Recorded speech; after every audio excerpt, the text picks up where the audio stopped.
Hello, everybody, and welcome to episode 101 of the NFL edition. I am your host, Alex Loosemore, and I'll bring the co-host in just a little bit. We've got kind of a busy show. We'll see how long it takes us to get through our first football topic tonight. Last week it took like an hour and a half. I doubt it'll take that long tonight.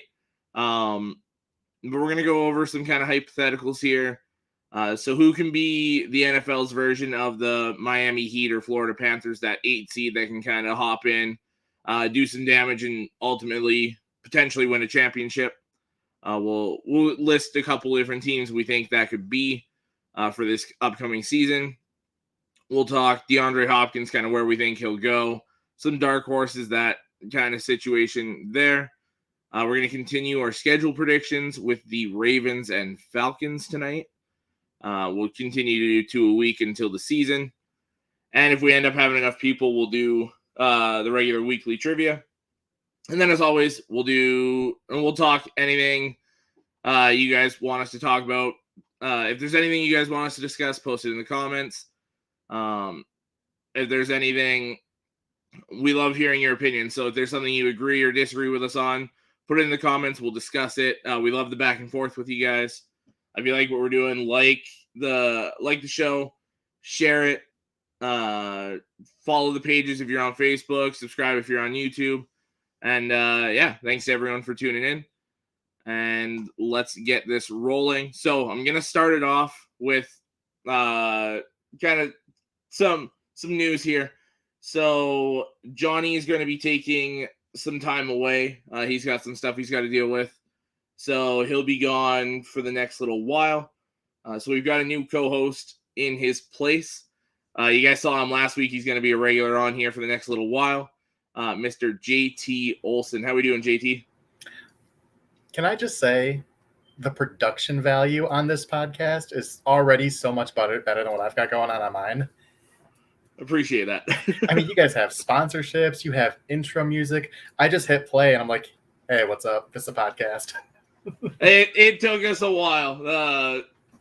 It was probably, for a while we just used the typical, that StreamYard countdown that we used off the start here, and that was just, okay, you've got 30 seconds to get yourself ready. And then we got the partnership with Zagnif Apparel. Also, the banner was scrolling down below, but you can visit ZagnifApparelDesign.com today and use the code NEP15 for 15% off on select items. And thank you again to Zagnif Apparel for the partnership.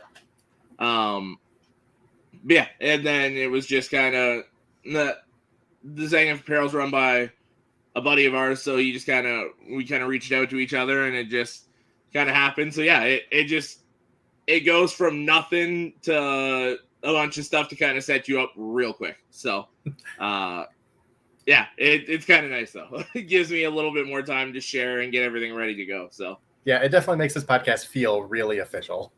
Yeah, I quite enjoy it. So obviously, like I said before, you're going to be taking over for Johnny here. Excited to have you on. I know me personally, just from the couple interactions we've had, I've loved discussing stuff with you. So happy to have you on here as a regular now. Yeah, super excited to be here. And it was super humbling when Johnny reached out to me to kind of fill in, because you guys have built such a good show here. So it's flattering to even be a guest on here, but to fill Johnny's shoes, even for a limited time, it's really humbling, and I really appreciate y'all having me on. Let me kind of keep this seat warm for him while he's on the DL. Absolutely. And before we get into the actual football topics, I'm going to bring in our other co-host here, who got some pretty exciting news today at work. So I didn't think he was going to be here personally, but Mr. Alec Schomber. How we doing, Alec? Look at that. Look at Congrats, man. That's awesome. It's been a long time coming, man. 6 years in the making. I remember you bringing it up around this time last year and saying that you just missed out. So I'm really glad to hear you finally got it. Man, I never drank so much water today because I was stressing. Because when you're at the command I'm at, usually like you don't know when you're gonna get the results. Like they don't have like the announcement, none of that. It just out of nowhere. Like once they feel like telling you, they tell you. So I was just over here stressing the whole Okay. morning. Like I didn't sleep all that last night. I got no sleep. I was dragging the whole day. I was just like, bro, just get it over with. Just rip the Band-Aid off. Just rip the Band-Aid off. Yeah. I was like, man, more Uh, money. yeah. All right. Okay. Well, yeah. I don't know what that little pin means exactly, but I do know what more money means. So congratulations. Appreciate it. Needed this badly. Definitely needed it. Yeah. Well, and you're moving back to Florida for work now, right in the fall. Back home to Florida. When do you go again? October. Okay. Right now it sounds like I might actually be going to that Lions Bucks game in Tampa in October, so we might have to meet up. What is? I'm trying to remember what game that is. It's like the October second 15th. Yeah, Alex, don't you live in Canada? I do. Yeah. So you're gonna He's fly crossing- he's like crossing the border. intercontinental to go down to Tampa to watch the Lions lose? What's up with that? Oh. I mean, Detroit's so much closer. You can watch the Lions lose anytime. See now, I'm not gonna say that part. I'm not gonna say that part. I know when I toot my horn, it backfires drastic. So I'm gonna keep my mouth shut. Yo. I'm gonna keep my mouth shut. I'm on the topic. It's gonna be. I just hope both teams have fun on the field. I was gonna say I just love for that to be a good game. That's all I care about. So, I mean, have you seen training camp or the mini camp videos? it's May or June now. Let's tamper it, let's damper the expectations until the end of August once you've been through training camp and everything. Gotta light a fire under them, just something. Well, and I think it'll come with time. Progressive insurance. I don't know. Promote Progressive in the stadium. Probably ignite him somehow. I don't know. Yeah, that's a lot of that is he doesn't have the timing with the receivers yet. That'll come. But did you see the news that came out with Trask? They say that he's probably like a mobile offense. They're trying to like change the offense scheme to mobile. It's like a mobile quarterback, which fits Baker. I was gonna say I read the headline from Pewter Report. I didn't actually read the article, but man, Trask was so slow coming out of college. I mean, he was like if Drew Bledsoe was less athletic, just a statue.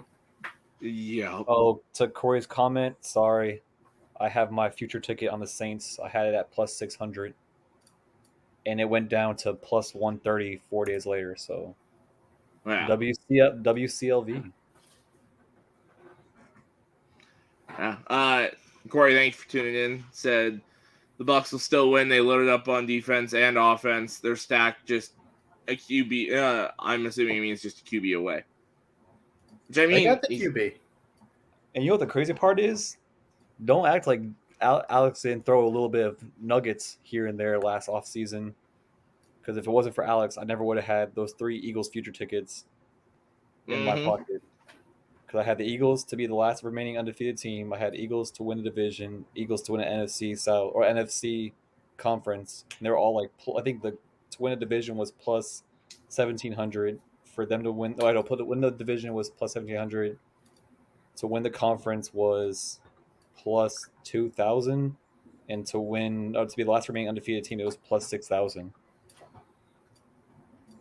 Did that one pay off? Plus 6,000? Yeah, I was like, you know what? I was like, I'm gonna use Johnny and Alex's brain, see $10 on each one, and see what it goes. Yeah, I had the Eagles 13-4 with my prediction in the offseason there, so it was pretty good. And I locked my first future this year. Bucks under 6.5 wins.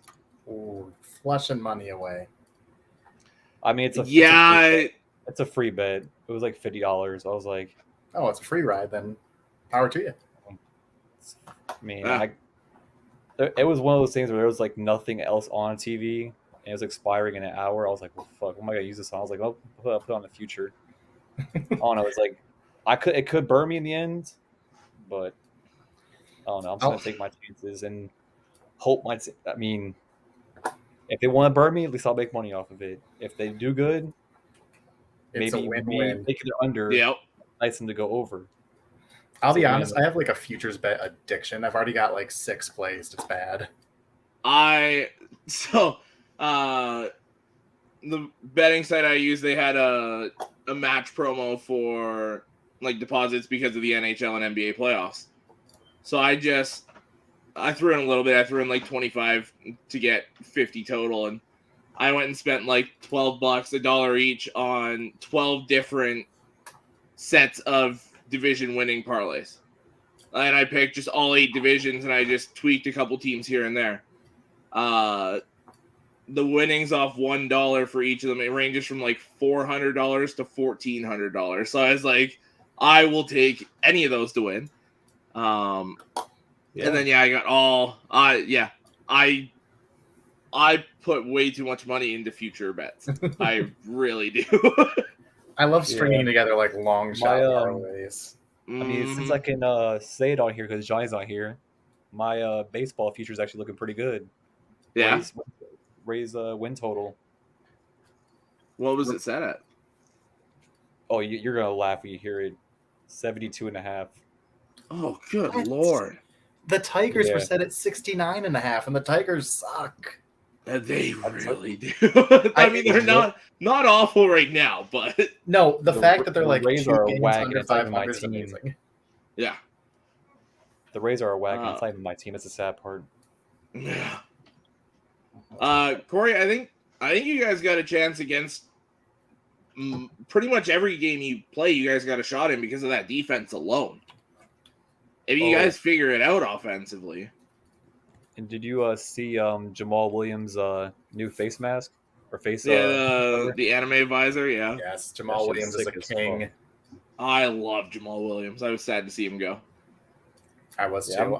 I was sad to see him go to the Saints. You guys matched his contract, right? It was like you guys matched it a little bit more. We offered him more. Jesus. Because he's getting what? If I'm not mistaken, he's getting 4 a year with the Saints. Yeah. And what I heard, I feel like it's more like I don't want to be that person, but I feel like it was more towards like the direction. I'm guessing because I feel like it was I could be wrong about this. I think it was a Derek Carr that kind of pushed him to go there. Because some people like they may get offered more, but more so like they go for like the opportunity.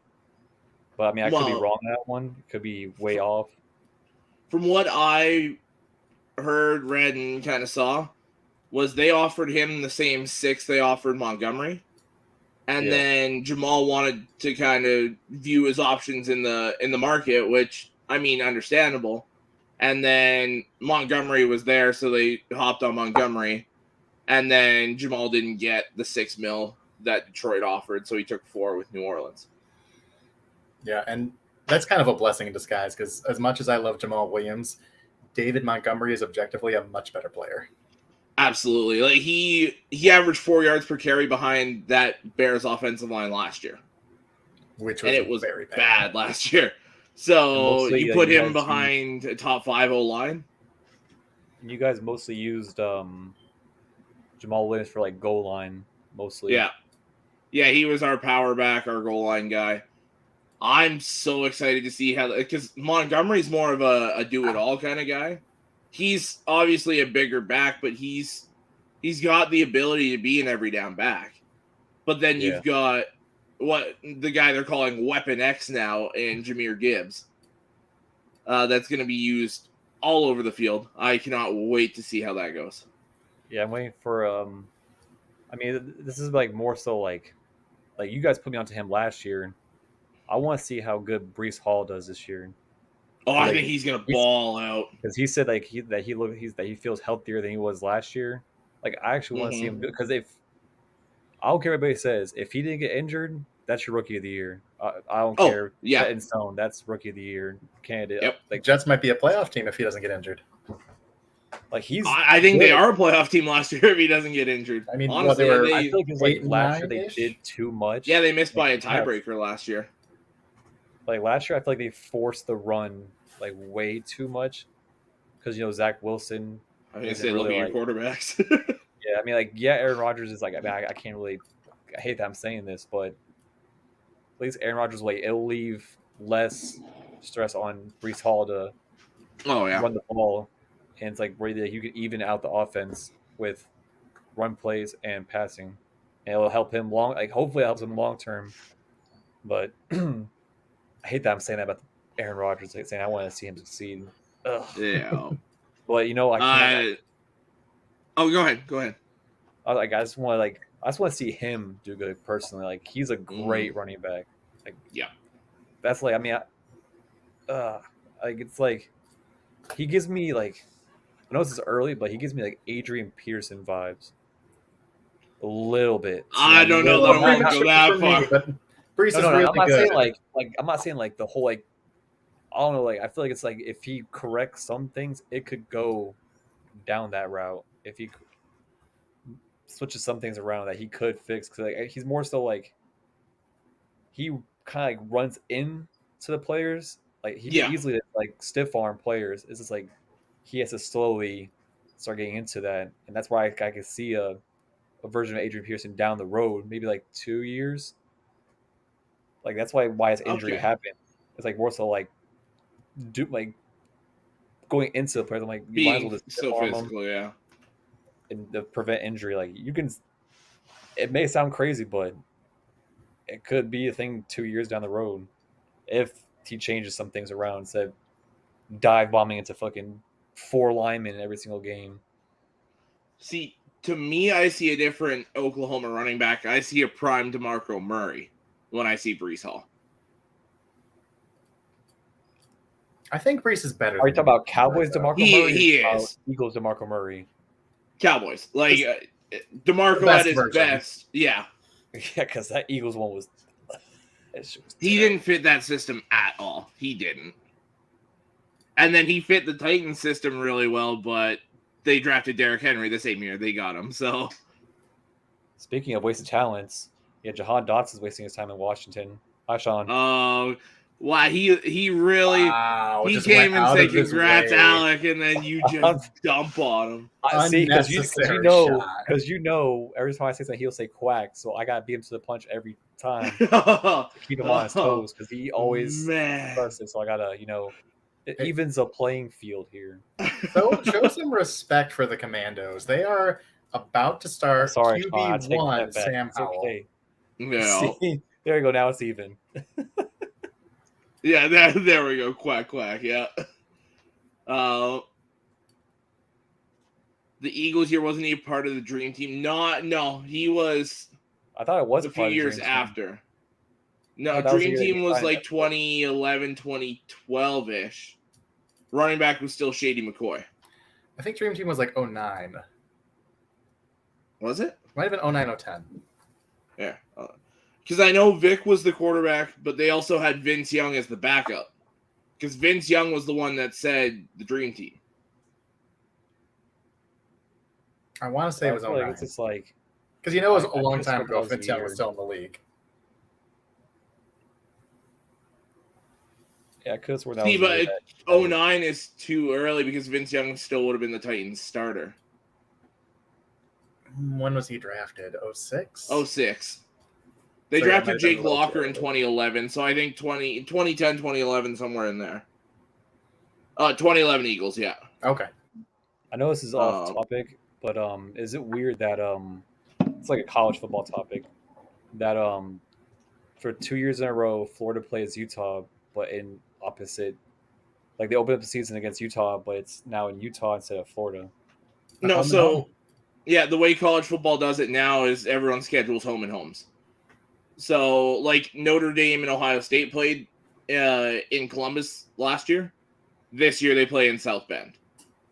So the out of conference ones you do home and homes typically for these big time matchups. Unless they're cowards. Looking at you, Michigan State. Come up to Mount Pleasant, Michigan. Play us there. Yeah, there you go. I think that means that's weird then, because our out of conference was.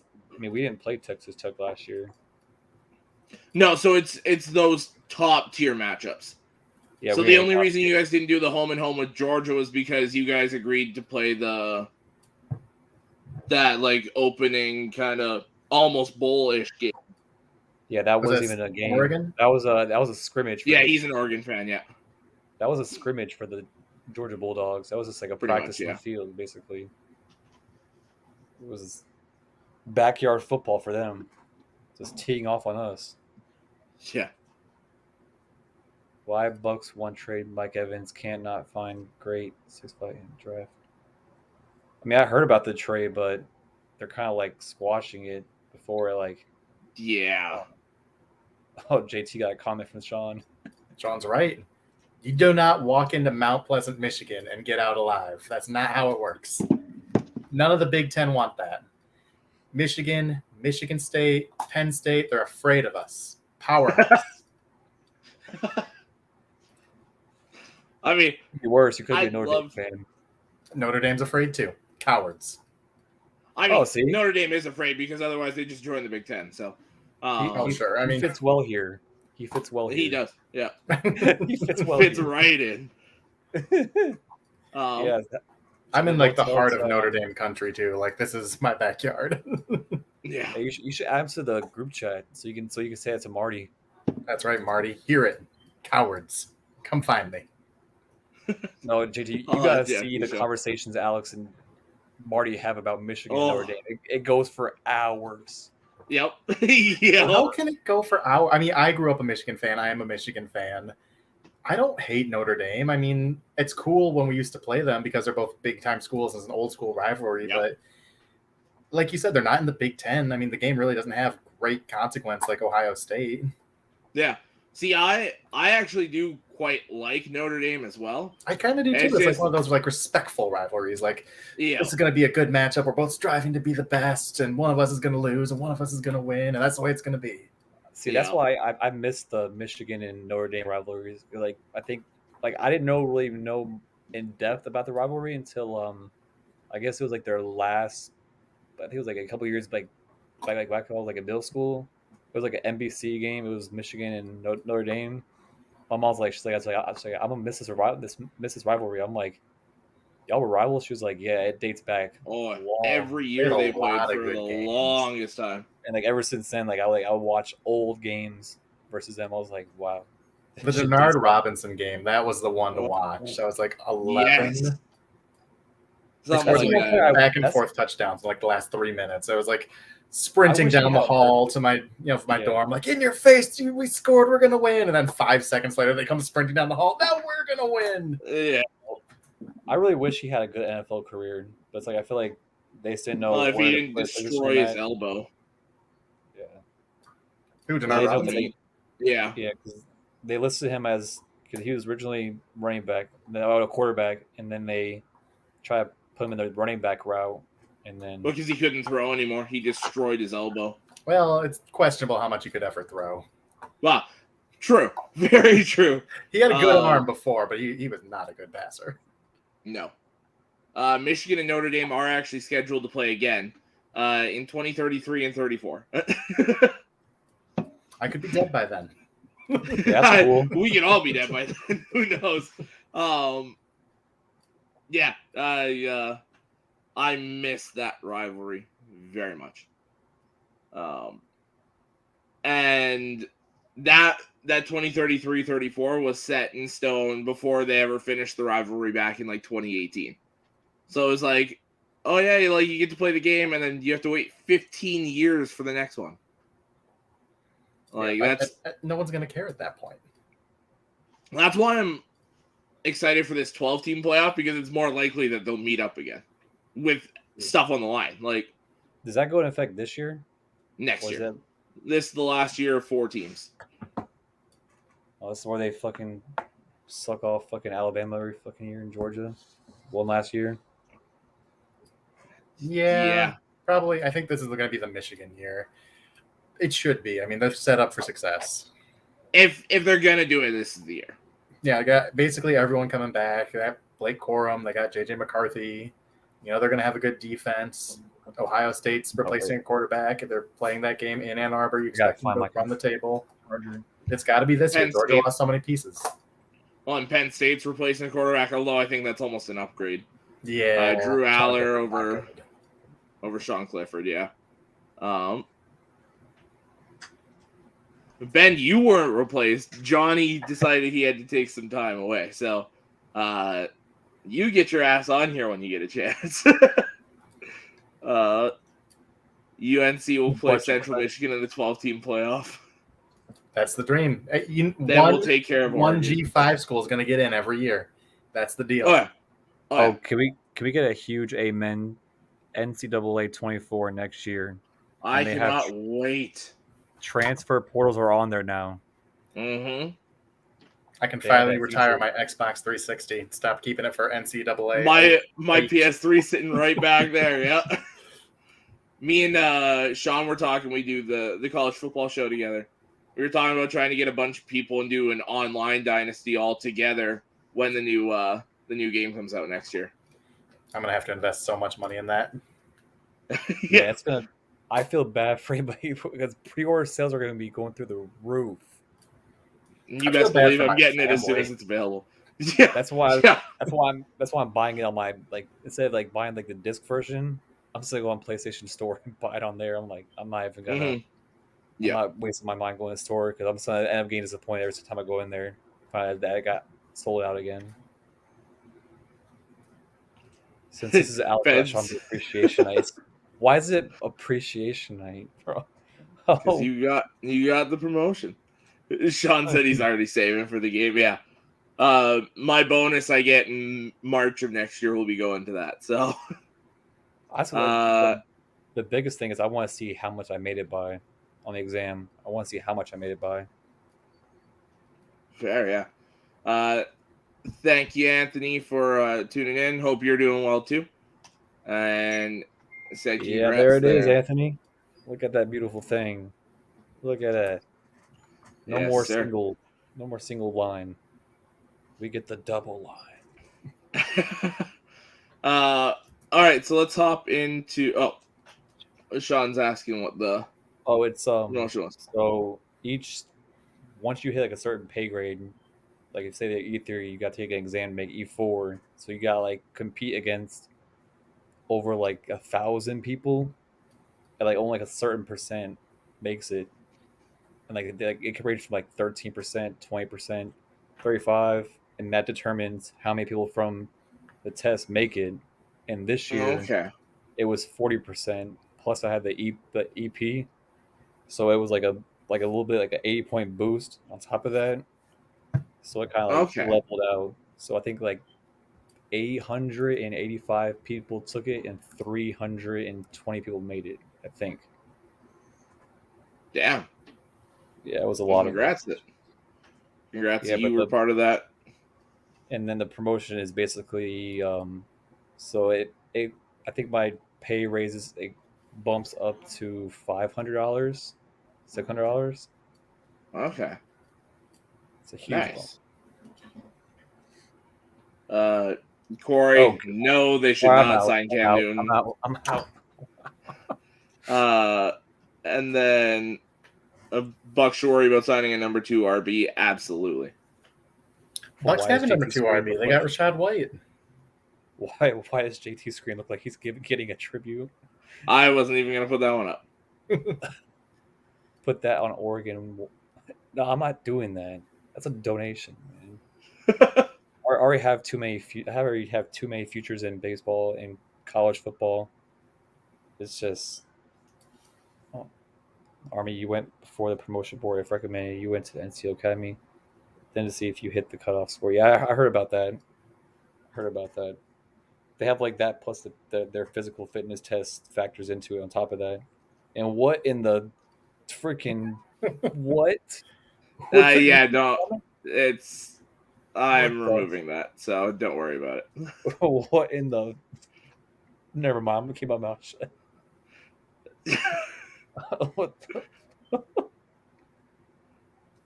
All right, so we're gonna move on. We're gonna finally hop into our topics here. So JT brought this idea tonight. So obviously, if you've been watching the NHL or NBA playoffs, you'll know that there's an 8 seed in both finals, and they both happen to come from Florida. So what we're doing is we're just gonna kind of look at the NFL and see if there's any of these teams that might kind of just scrape into the playoffs. But once they get in there, they could really win it all. JT, you got any teams in mind? So I think the first thing we have to do is we have to just cut off like who are the locks who we expect to make the playoffs that aren't going to qualify for this. All right, I'll write these teams down. So, I mean, Chiefs, Eagles. I think Bengals. We expect them to make it. They won't be a surprise. Yeah. Bills. Yeah. So it has to be like 49ers. I'm trying to think. So basically, it's like a team that's like one that squeaks in the playoffs.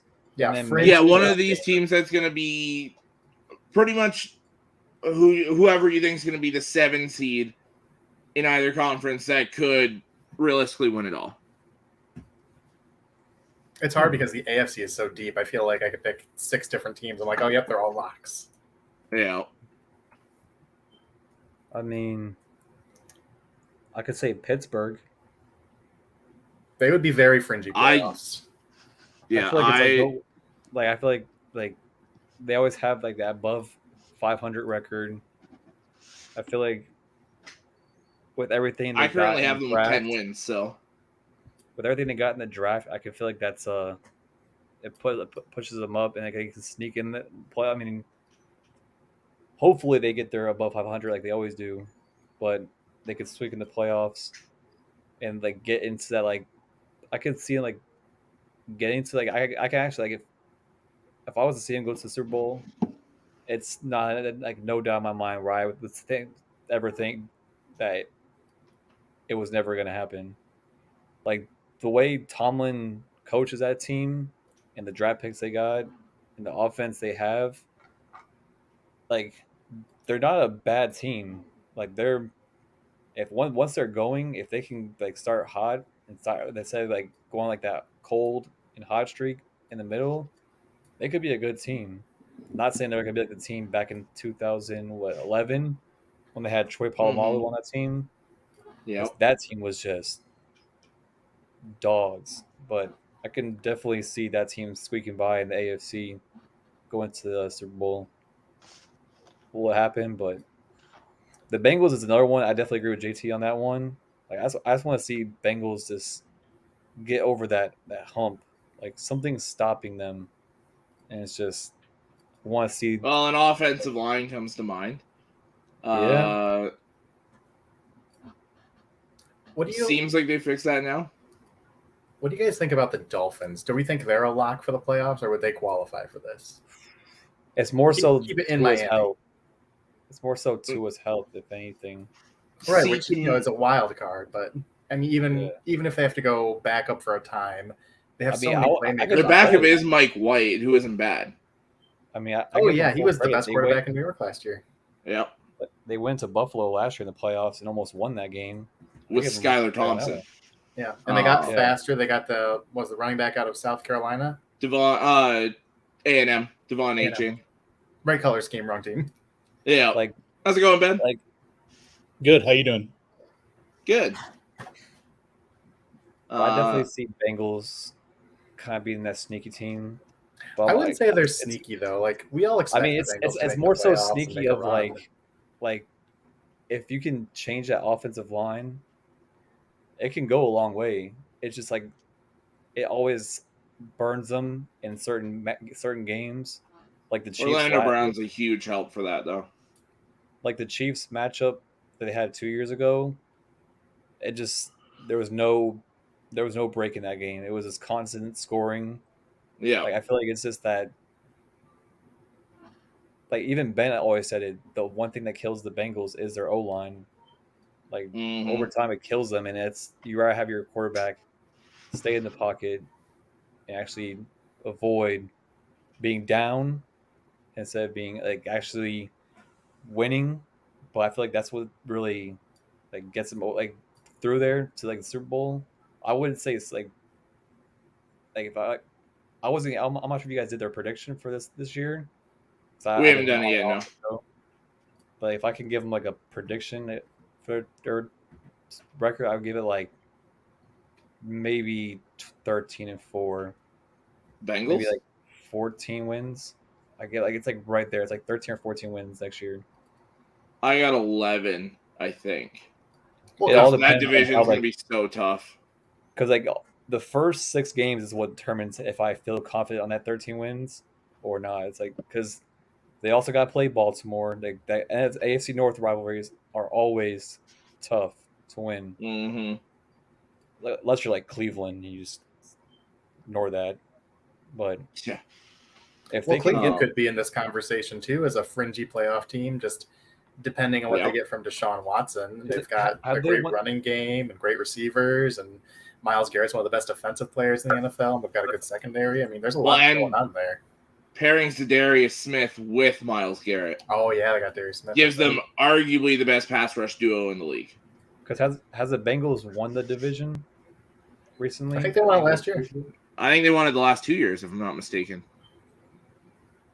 I thought They definitely won it 2 years ago, and they won it last year because they hosted Baltimore for the playoff. Oh, yeah, I see it now. So Joe Burr. It was like somewhat neck and neck with Baltimore till the end, but they were, yeah. But you can also see, is this the year you see the Chargers break that curse? I mean, I say, what about the Chargers? Mm-hmm. To me, is this the year we see them break the curse? The coaching is what makes me say no. Coaching That's is what makes me them say a no. fringy playoff team. I mean, these are all teams we would say no to. I mean, no one expected the fringe play-in Heat to make the finals. I mean, these have to be flawed very teams. true. Guys, there's 2 reasons why I don't think the Chargers will. First reason, Brandon. Second reason, Staley. Yep. Yep. You're up 27-0 in the playoff game at halftime last year and lost 30-20. 31-30, something like that? Yeah, you had Sean Payton right in your hands. He lives in LA, right? He did. Now he moved to Denver, but you could have let go of Staley. You could have got Sean Payton, and you could have had next Drew Brees. Yeah, you could have had his next Drew Brees. Can I make a counterpoint? A 2-word counterpoint to the Brandon Staley. Mike McCarthy. You can be a bad coach and be carried by a great quarterback to a Super Bowl. True. And I think Justin Herbert is great. He's kind of like Stafford in Detroit before, bad teams. There's a lot of flawed things going on with the organization. But he was great. He was making plays on offense. He carried that team to anything they accomplished.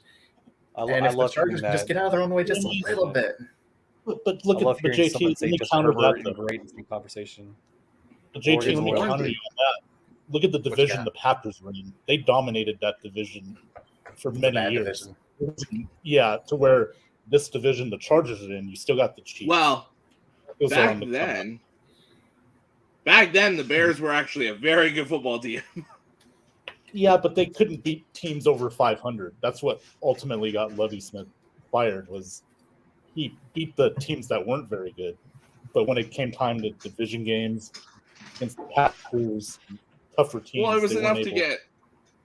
It was enough to get like a 13-3 record and host that NFC Championship game. They just couldn't get over the Packers. Yeah, but I mean, when you have Jay Cutler as your quarterback, I mean, you can only go so far. Yeah. I mean, who was worse, Jay Cutler or Daniel Orton? Oh, Orton. Kyle Orton, yeah. Kyle Orton. Kyle Orton got benched for Tim Tebow. Kyle Orton is immensely worse. Yeah. Gosh, the Bears are such a historic and respected franchise, but also so incredibly That's what sad. I was talking about. Yeah. I mean, if we're going to throw long shots, how about no, never mind. It can't be like a total long shot. I'm going to get roasted for that one. I'm going to get flamed. Like if the Texans are a long shot, but they're never making it. You could throw the Bears out there. I mean, we're all just throwing darts at them. They're a year away from being in that conversation. Yeah, I mean, they won 2 games last year? Yeah. I think I saw like the number of teams who've gone from a 5-win improvement from one year to the next is to like single digits almost. Yeah. Like it's hard to make that huge jump. See, and to me, with Rodgers owning them again, they don't got to deal with that. To me, Bears are a year behind what the Lions are. Like, to me, this is their year that the Lions had last year. I think we see a massive improvement, but it's just not enough to get in the playoff. Yeah, I think 7 wins would be really successful. It gives them something to build on going into next year where they can be serious. Yep. I mean, if you look at the Chargers standpoint, the only really, until I see anything out of Denver, like their only true competition is Kansas City. Like, I don't know. Then again, I said the same thing about the Seahawks last year. They just fucking turned that whole shit around. I was just gonna say, what about the Seahawks for this conversation? I can't burn the Raiders yet because we all said the Seahawks were gonna have this quarterback and then it was gonna go downhill. I'm done saying that because whenever I say that comment, the team has like a freaking immaculate season and somehow make the playoffs. So I think the Seahawks are a great conversation here. Yeah, I hold up a little bit on them because I almost expect them to make the playoff based on what they did last year, and they improved their defense, and I really like what they're cooking right now. It's just a question of, can Gino do it again after losing mastermind Dave Canales? Yeah, like I feel like it's more so because this may be a dumb analysis on it, but Russell Wilson wasn't him without Pete Carroll. Not saying he's probably gonna have a bad year next year, but it's like you see that Pete Carroll offense with him, and then you see players leave, and then you're just like, where have they been? But now you got Russell Wilson with a better opportunity. Could be a more so of a push for him to win. I think the Broncos absolutely warrant this conversation. And I don't think Russell Wilson was the issue last year. I think Nathaniel Hackett was the problem. I still believe that. Like, don't get me wrong, Russell Wilson played bad. But I think it was Nathaniel Hackett essentially leading them to failure. You know, like, I don't think it was nearly as much Russell's fault as everyone was making it out to be. And this one here, if you can tell me who the quarterback's going to be week 1, I might give you Vegas in this conversation because it sounded more and more likely that Garoppolo might not be available for them. Like, he might not even be signed. If he is, I mean, Garoppolo is not good. He's always injured. It's no one because the injury, his contract might be voided. I don't know if you guys saw that. Yeah, I mean, I know, dude. I live out here. Yeah. I know, like, you know, right now they're thinking there's a good chance he might be out of here before even preseason starts because of the injury. You know, and so then your quarterback options are Brian Hoyer and Aiden O'Connell at that point. So that takes them from maybe being a 6-win team to maybe being a 3-win team. Raiders are not good. Then you're sitting there for Caleb Williams or Drake May next year, which isn't necessarily a bad thing. They are good. Yeah. Well, it's not necessarily a bad thing, but I mean, do they stick with McDaniel? I think they got to get rid of the coaching staff if they have a shitty, you know, and they have to once again go out and get another coach and then have to rebuild this franchise. I mean, I don't know, man. It's just like, do they want to? Though, Russell Wilson says Mr. Unlimited. Yeah. I'm not gonna lie. The cringy as hell, but no, like there's more backstory to it. He has all these bathrooms and just doesn't use a bathroom. He changes his diet where he has to use the bathroom. Like that dude's not human. Like, he is.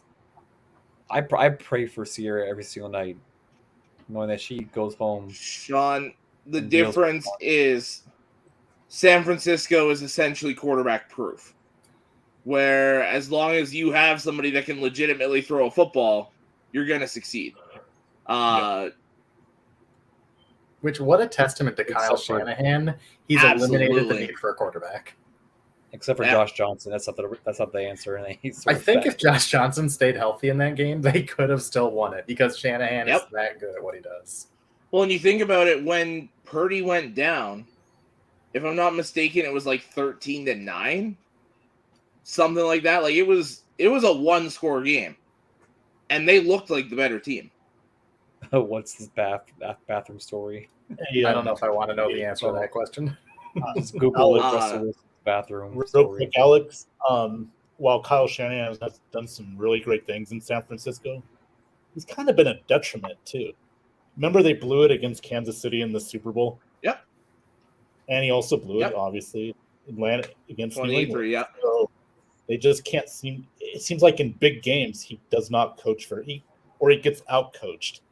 So you got to wonder if this year the Niners don't at least get to a Super Bowl. You got to start to wonder, is a coach keeping us from winning a Super Bowl, or is there something else? You know what I mean? Well, it depends how they lose, right? I mean, you can say defensive coordinator. It might not be. Not the defensive coordinator. It might not be so much how they lose; it's just if they lose, if they don't at least get to a Super Bowl, because they've had a lot of chances, and he was their OC, Sean. He just seems to can't get this team over the top, and that's what the Niners want. Somebody to. It kind of reminds me of Dungy, before Gruden got there. He just couldn't get that team over the top to win it all. You just wonder. To be fair to Shanahan about the 28-3 thing, he was the one who got on the 28. It was the defense that blew the 3. Yeah, but he's still the head coach. And it happened again in the Super Bowl. No, he was just the OC there. Yeah, he was the OC for that.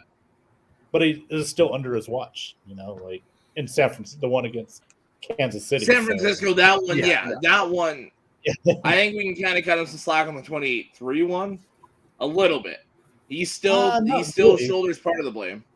Not really. What did they score in that game? Like 34 points in that Super Bowl.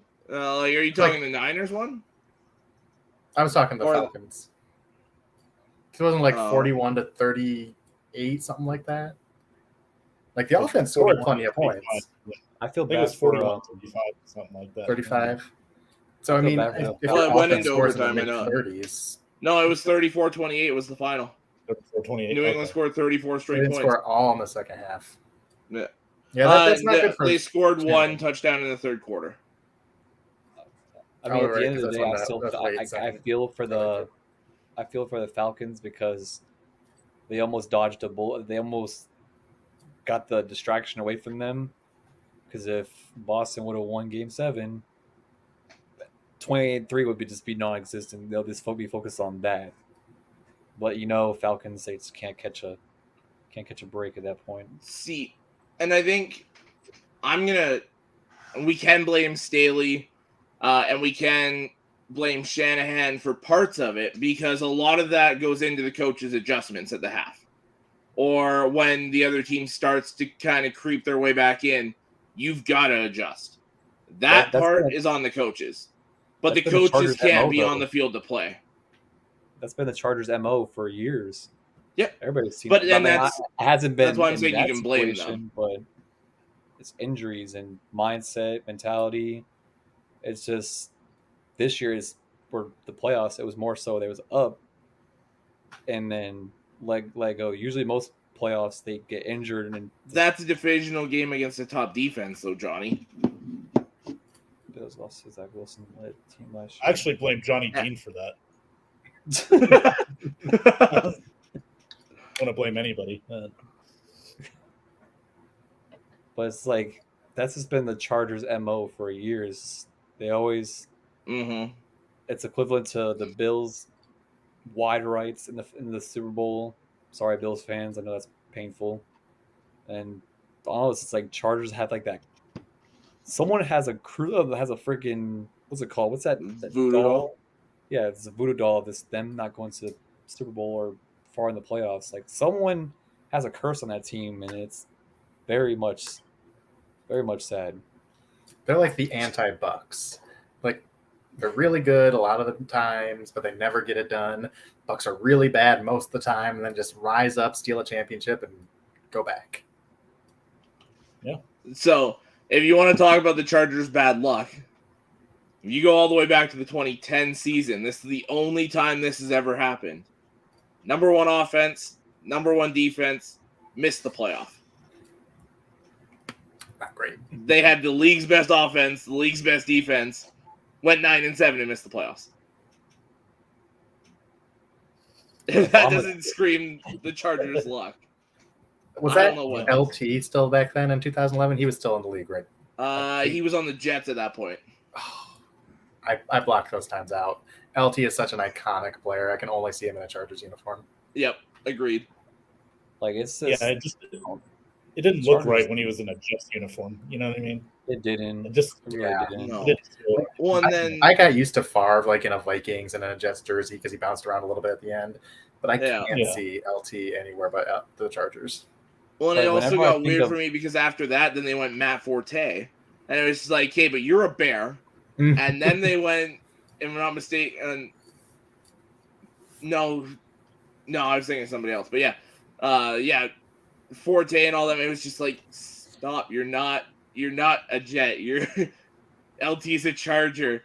Forte's a Bear. Just stay. That's why, like, whenever I think of LT, I don't think of Jets. I think of Chargers because that's where over like in the playoff game against the Colts. Actually, it was more so Darren Sproles in that game, but when I think of LT as strictly just Chargers from all his like club clutch moments in every game that he had. It's just I don't see that in a Jets uniform. I just can't. Especially that was wasn't that the year they opened their brand new stadium too? I think so. I think that was like the same year they opened it, or like their second year probably. But someone has a voodoo doll in Chargers, and that must be fucking painful.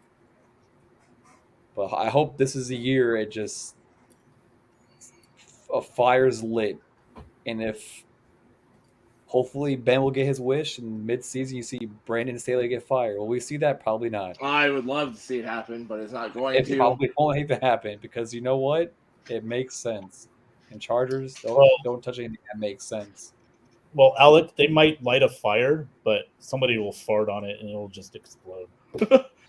It's just called a forest fire. Pretty much, yeah. Yeah. Oh man. I don't know, like you can give the Chargers a million ways to fix it, and they'll just be like, we're fine. It's like that. You know what they are? They're like that meme of the dog in like the burning building. It says, "I'm fine." Yeah, that's them. Yep. That's literally them. I'm fine. Yeah. But even that, right. 2007 ACL tear game. It's like yeah. I've always had mad respect for Phillip Rivers because of that game and that game alone. To play on an ACL tear. He played pretty well in that game, didn't he? He played well, yeah. It was just he went against arguably one of the greatest teams ever assembled. And the at that time still undefeated Patriots just got the job done. But it made it that much better because, and I know it's a different position and the legs affected a lot more, but you had LT sitting on the sideline with an ACL tear, and Phillip Rivers played through his. So I wish because I think they're both their ACL injury happened in that playoff game against the Colts, right? Because Phillip Rivers if I'm not mistaken, yeah. By the way, they can't catch a break. Like, by the way, that was the ACL stands for another Chargers letdown. Like they get rolling, and then just when you think things are going well, fucking stick gets thrown, and I don't know. It's like I feel bad for their fans. Like not saying that they're a bad team. It's just shit always goes in the way. It's like always a roadblock every year. Injury bugs, playoff curses, everything is just another Chargers left. But this year, like when they went to the playoffs against the Jaguars, I thought like, okay, they're rolling. And then when I saw after half, I was like, well, there goes that. I just about turned that game off at halftime this past year, but I was like, don't. It's the Chargers. And then, sure as shit, they charged it away. Right back in. Yeah. Chargering. It is the new Clemsoning. Yeah. Man. All right. Let's hop over to our next topic here. I would say the best free agent available, DeAndre Hopkins. Anyone got any guesses where the hell he's going to end up? I thought the Bills, but then I knew I was wrong on that one. I don't necessarily obviously to me, Buffalo and KC are the front runners. They've got to move a lot of money around though. But I do still think it's going to be one of those places because I don't think Hopkins is in a rush to sign. I think he'll give those teams enough time to figure their shit out, move the money around, and he'll go to. I still think he'll go to one of those two. Has Odell signed the team? Odell's with Baltimore for $18 million this year. Oh, I forgot how big that contract was. Yeah. Would the Lions be a possibility, Alex? In all seriousness, Lions would be a great possibility. I've been hearing quite a bit about it. And mostly it's just people listing best fits and kind of ranking the teams and their chances. The Lions have been top 5 in pretty much every list I've seen. I think if Jameson Williams wasn't suspended, I don't think this is even a possibility. I think the fact that Williams is still currently listed to be out the first 6 games, I think that with the Lions being a contender this year and having the most money of these contending teams, I think it's a very legit possibility. I think Hopkins would still be a good fit even with JMO because he's only got one career catch, which, I think he's a really talented player, but he hasn't put it together yet. It seems like there's some immaturity issues there. I don't know. Mm-hmm. I've heard maybe not knowing the playbook a little bit, not connected with Goff.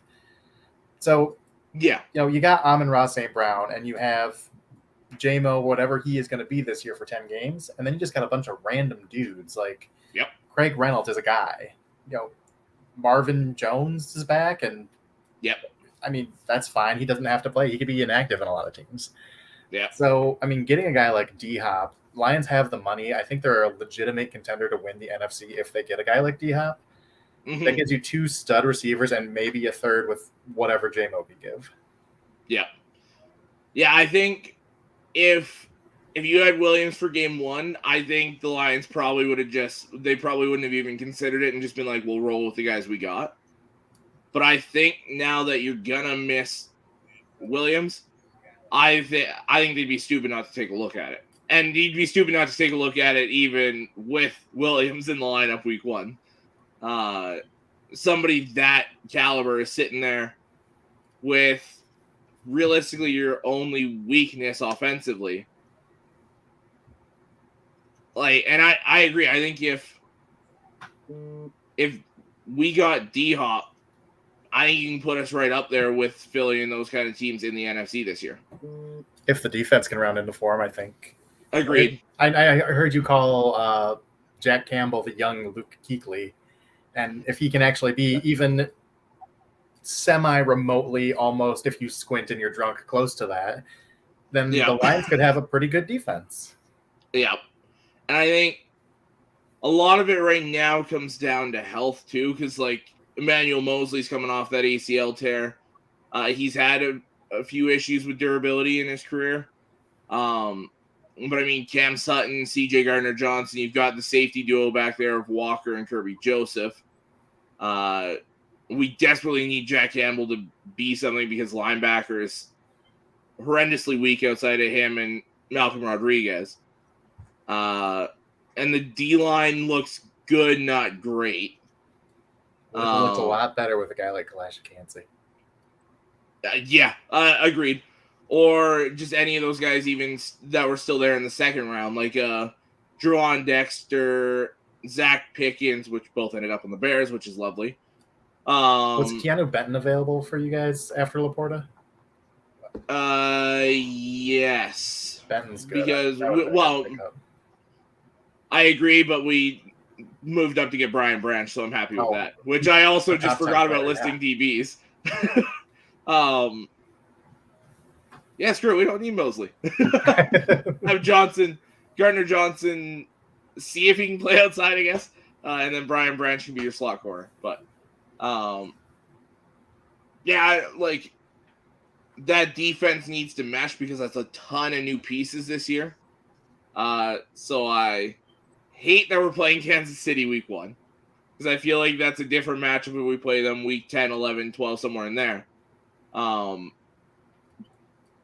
But I feel like it could get real ugly week 1 because that defense isn't going to have time to mold just yet.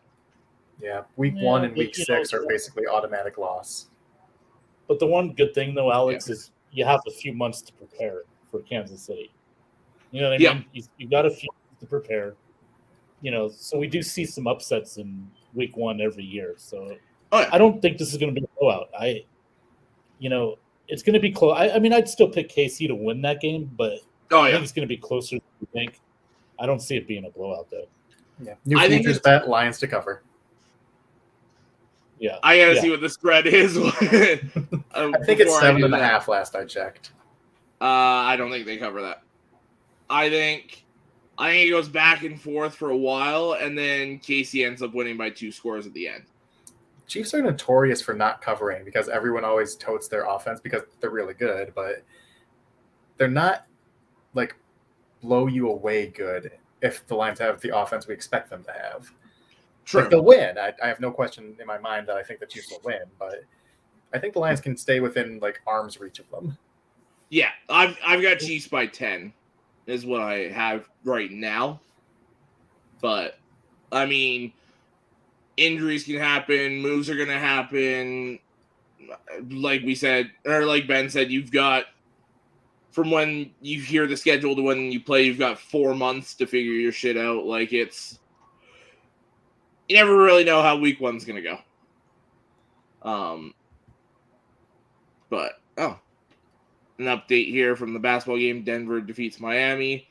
Surprise, surprise. And shocker, Jokic had a triple-double. Oh, no. That team's just very good all year. I mean, I got the Nuggets in 6, but you see what they did tonight. I also have 6. If they keep doing like they did tonight, it's clean sweep.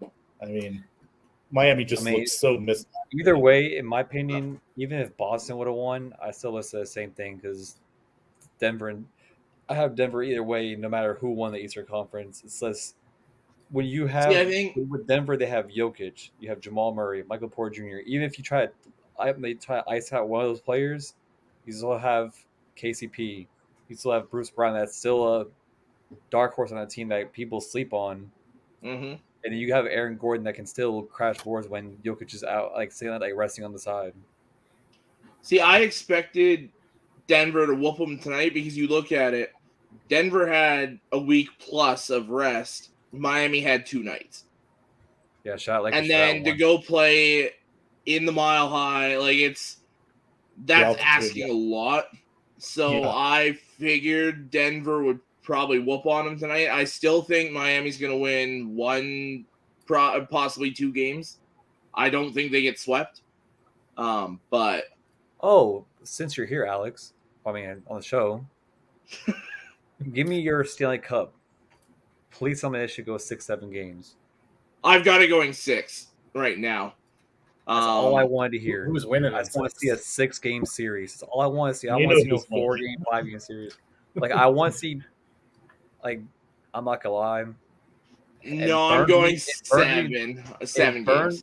It burns me that I'm saying this, but it's gonna be VGK. They're just. I don't know that it is. I think it's gonna come down to goaltending. Well, we knew it was going to be the Boston Bruins who won the first round matchup, and we knew an 8th seed wasn't going to make a run to the finals. So knowing how good Vegas is doesn't really do anything because Florida is the giant killer. I mean, and a lot of people forget, yes, Florida is an 8 seed this year, but without that many changes, this team was the President's Trophy winner from last year. You switched a couple players out, and your star 20-year-old goalie went into rehab for half the season, and now you're an 8 seed. And then Tkachuk went in that trade from Calgary to Florida in the season. And then he decided to be fucking Gretzky or Lemieux in the playoff. Like, I mean, the X factor for the Panthers is Bobrovsky and it's absolutely Bobrovsky. I would say Matthew and Bobrovsky. More so Bobrovsky, less than Matthew Tkachuk. Yeah, because I think with Bobrovsky, you know the firepower that Vegas has, and it's relentless. Bobrovsky's going to have to play like he's played all playoff for Florida to have a chance. And Alex, the difference, though, is, I mean, when I look at this, and I know I'm a Golden Knights fan, but, like, we're just so deep, and that's how it really helped us, but, Eichel's finally showing that he can be a star in this league. You got Mark Stone, Jonathan Marchessault, Chandler Stevenson, Alex Martinez, still a great defensive player. They're just so loaded.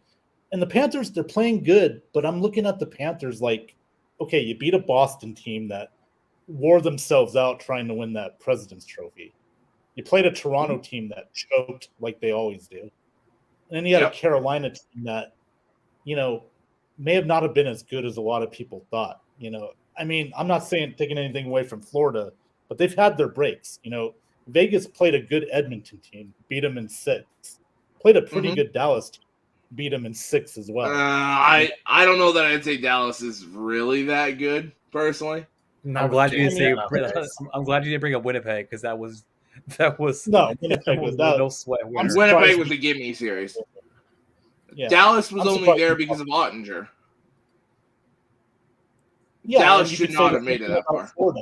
You could say the same thing about Florida. The only reason they're there is because of Bobrovsky, I mean, Tkachuk. They're kind of similar. They're kind of similar, Dallas and Florida. So, I don't know. We'll see. I mean, it should be – I still think it'll go at least 6. It'll be a really good series. Oh, yeah. At the very least, it goes 6. I just want to see the club go 6 games. If the NBA Finals is going to be some BS, at least let the NHL playoffs make up for that. At least because this is while it's on paper, this is going to be a great Stanley Cup. I don't want to see no 4-0 sweep. I don't want to see it. I want to see close hockey where it's actually each game can go either way. But I think this will be the best cup we've had in a long time. Is Carter Verhaeghe hurt for this series? I haven't heard any news about it lately. Yeah, I haven't heard anything. Because I was looking at the betting odds for Conn Smythe, and he's like 12,000 plus. And I know he hasn't been, lights out in the playoffs, but I mean, he was a 40 goal scorer. So it's like, I think it's just the fact that plus 12,000 for him to get hot in the finals. And I think if Florida wins the cup, I think it's pretty much a lock that it's either Tkachuk or Bobrovsky. I don't know. Verhaeghe scores 9 goals in this series, 10 goals, which, was a lot, but, it just takes one series he has to get hot, and I'm making a bunch of money. You're not wrong. This is this is Johnny right now. Yeah. This is now a hockey podcast. Notice he stopped the NHL commenting. Yeah. Shout out to Johnny. DGK is they are a deep team, and they're hate that I'm saying this still. They're a great team. Great team. I don't hate you for saying that. I hate myself for saying it. I hate myself for saying it. Keep going. You definitely proved me wrong with the Oilers, even though it kind of was good to see Kyle. I mean, the spoilers. A little bit of shambles. Because he bashed my Lightning, so it's glad he got the other slap. Yeah, it must be tough being a Lightning fan. I mean, it's not. We won 2 cups. It's just once you trade talent, cups. I mean, it's major. People don't think I know my team. Once you trade talent away and get rid of players that were key players and went money hungry and said, we're going to trade players away and get players that end up bleeding, it burns you in the end. Well, that's what happens when you lose your great GM, Stephen Francis Iserman. Yeah. Damn right. I have no idea if his middle name is Francis. No idea. But I said it with confidence, and that's what matters. That's what happened to Lightning. They traded away great talent that was key to their cup runs, and they kept that one scrub on their team. Toronto better thank their lucky stars that they played the Lightning this time around. Because if they'd have played any other team, they would have lost in the first round yet again. And now you got Dubas going to Pittsburgh. He's going to screw that team up. So you want to know how many going to Detroit? You even want to know how many DMs I got from Leafs fans saying, "Oh, we're going to win the cup." I was like, okay, you beat a team that lost talent and I don't know, they just lost their edge in each game. You have to have it. Vasi had I wouldn't say it's his worst year. He's had some good games, but he's had some bad games, and he was due for regression sooner or later for a season. And then you factor in all the trades we did the past 2 years. It burns you in the end. In all honesty, mm-hmm. That's why before the series started, I said the Leafs will win the series, and people laughed at me. I was like, I know my team from the back of my hand. Losing key players, I've watched the last 5 games. I watched the last 5 games in depth. I know it's how because usually in Lightning games in the season, the last 5 games, that's when they start to tune into their final roster, their line changes and line shifts, and the direction they were going was going to burn us long term. And I was like, what? It was the Leafs. I mean, it's anybody could have taken us in one in the first round. No, stop it. No. Anyone? I mean, I'm not saying anybody. I was saying anybody that went to the playoffs. No, not even. Yeah. I could easily say if trying to think. Going to the playoffs, if you had those days. Next year, I feel like it could be another year where they potentially miss because they are trying to trade players because of pending contracts and cap space that they have. But then again, it's NHL. Cap space is non-existent. Shout out to the 2 cups that, voided cap space. But I feel like they're going to be dropping 2 more players off because they're at a standpoint where they're trying to get rid of Cirelli. They're trying to trade him, and it's just you're just burning another bridge down the road. We lost players to the Devils. We lost players to the Predators. And hockey talk is depressing me now. We haven't been to the playoffs since 2014. Wait, who's your team? The Red Wings. Yeah. They should get there though. They're getting better. I mean, next year, but we'll see how the offseason goes. Next year, they better compete at the very least. They need to gut the freaking Maple Leafs and take Austin Matthews and anyone who they can get from that. I really wish. I told Andrew the other day, I was like, I really wish, if it was 2 player teams I wanted to see win the number 1 pick to get Bedard, yeah, the Red Wings or the Ducks.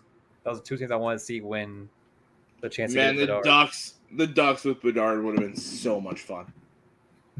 But yeah, weren't they the number 2 pick and they missed out on Crosby one year?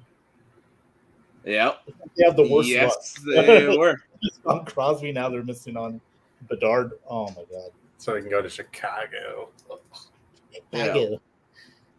Yeah. Oh, that's just Bedard could have. I would have wanted to see them either on the Ducks or the Red Wings. Those are my 2 teams I wanted to see get the top pick. Not the fucking Blackhawks, man. Everyone hates them. They don't deserve good things. They don't. They don't deserve good things, man. They purposely started winning games for the end of the year. You don't fucking do that. You don't deserve good things, man. You don't. Speaking of winning meaningless games, do we want to talk about this Falcon schedule? Good transition. Yeah. Pissed off now. Yeah, so I've got the Falcon schedule here. It's a little small to see the games, but I'll read them off as we go. I'm gonna write all this down, and then Don't show it to Kyle though, because I want him messaging me saying, "So, about the schedule." So I will definitely ignore that message. Okay.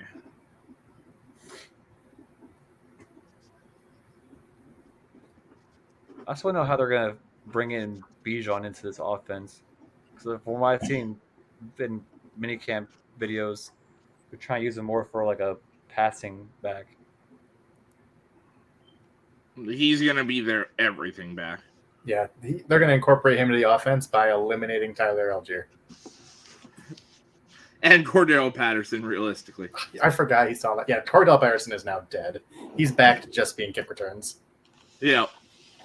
They just have so many good running backs. Yeah. All right, so we'll start it off with week 1 here. JT, I'll go to you first. Home versus the Panthers. This will probably be pre-Bryce Young or his rookie opener, so I'm going to say this is a win for the Falcons.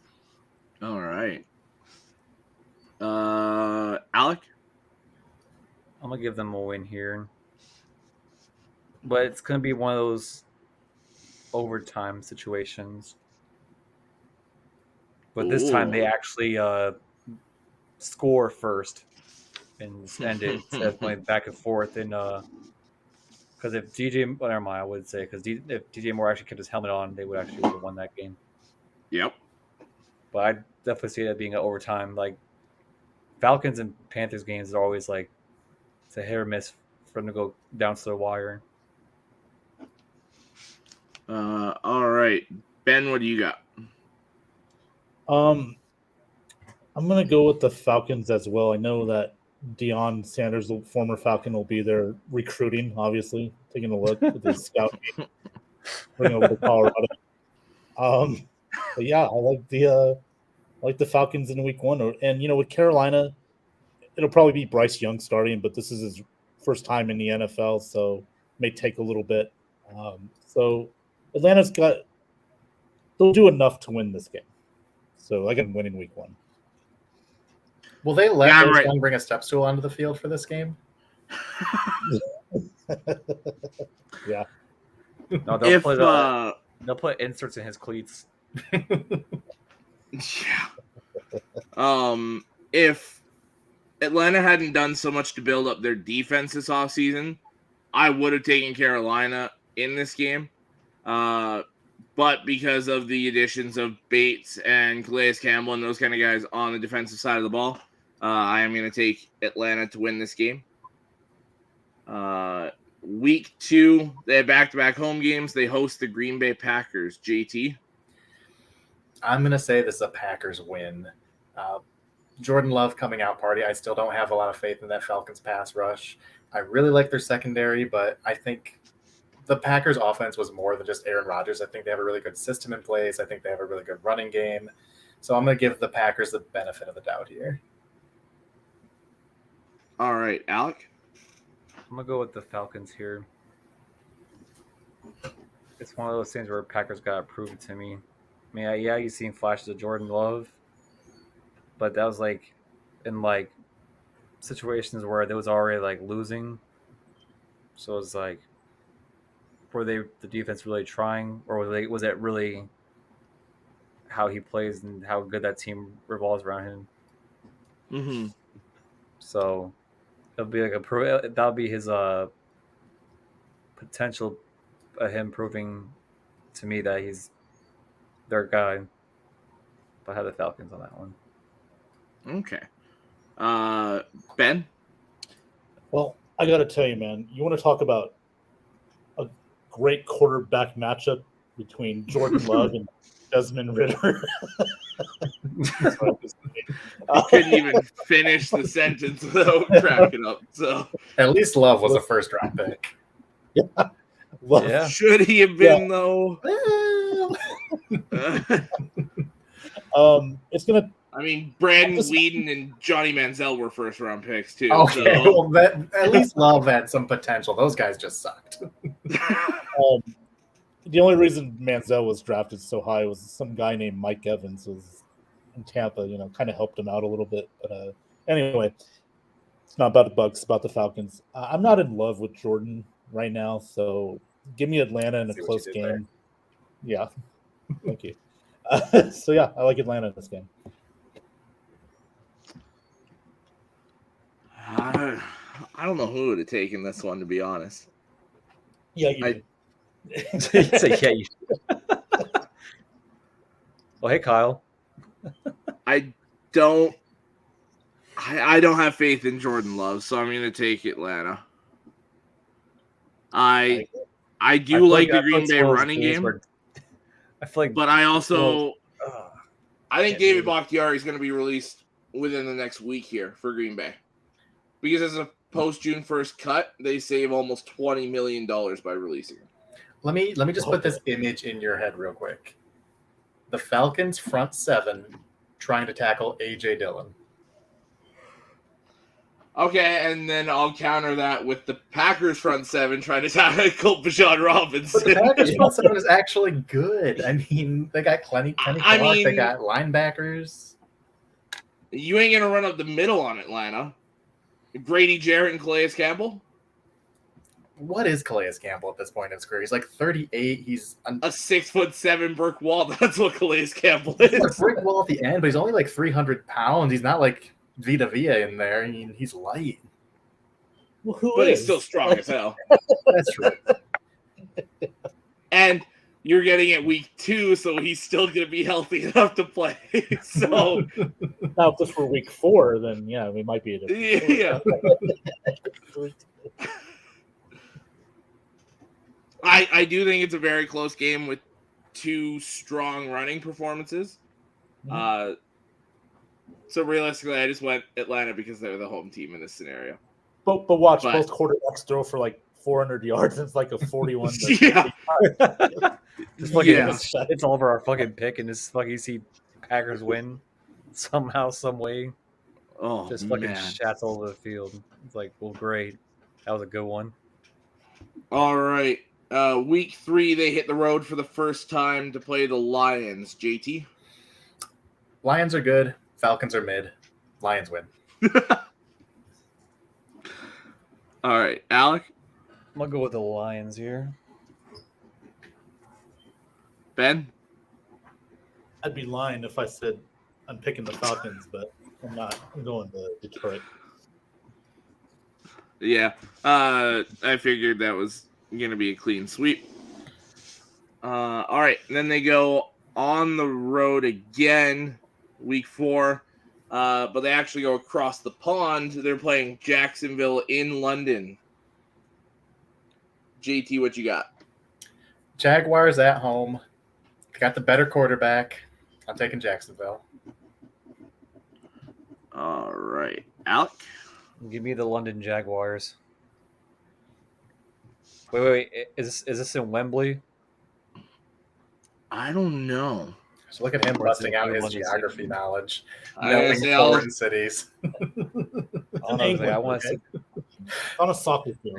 Hey, whoa. This game being played on this could factor in, all right? This could factor in. Is it in Wembley? Yes, it is indeed in Wembley. I'm taking the London Jaguars. The Jaguars in Wembley go like Wembley, yeah. You really went out on a limb here, didn't you, Alec? I was gonna say, but if this game were being played in Wales, then no way. On him. Yeah, if it's in Wales, no shot. Right. Jaguars and Wembley just go together like peanut butter and jelly. They're just 2 great combinations. It's match made in heaven. Come on. PB&J references in the afternoon, not the evening. Come on, Alec. I think of it goes together like Deshaun Watson and massage parlors. Ben, what do you got for this game? Well, our good we're friend, Mr. canceled. Flick, is in England, as you know, and he could be getting a job as Jaguars defensive coordinator. So, with that being said, I think I'm going to go with Jaguars, especially if Slick's on the sideline during that game. Yes, sir. Pushing up defense. So, yeah, give me the Jags.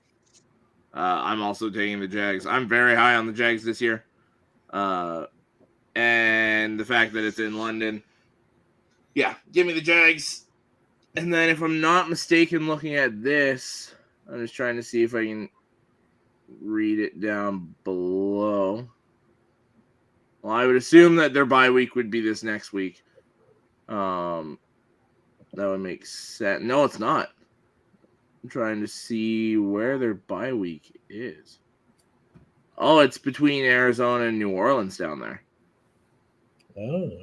Oh, okay. So they go play in London, then they have to fly back and play Houston the next week at home against Houston. That is rough, though. JT, what you got? I think Houston's a little bit of a soft landing for them after the travel. I think Houston might be relevant next year, but this is a Falcons win. All right, Alec?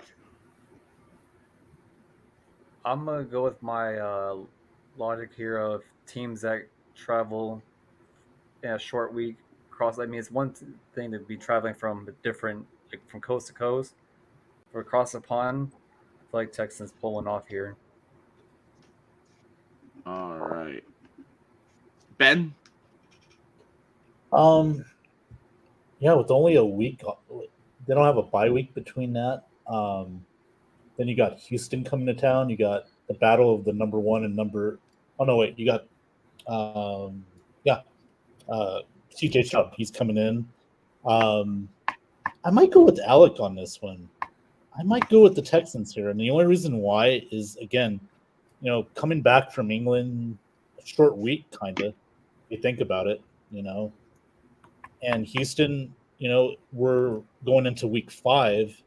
If this game were in week 1 or 2, I definitely would pick the Falcons, but I can see Houston sneaking a win here. I really could.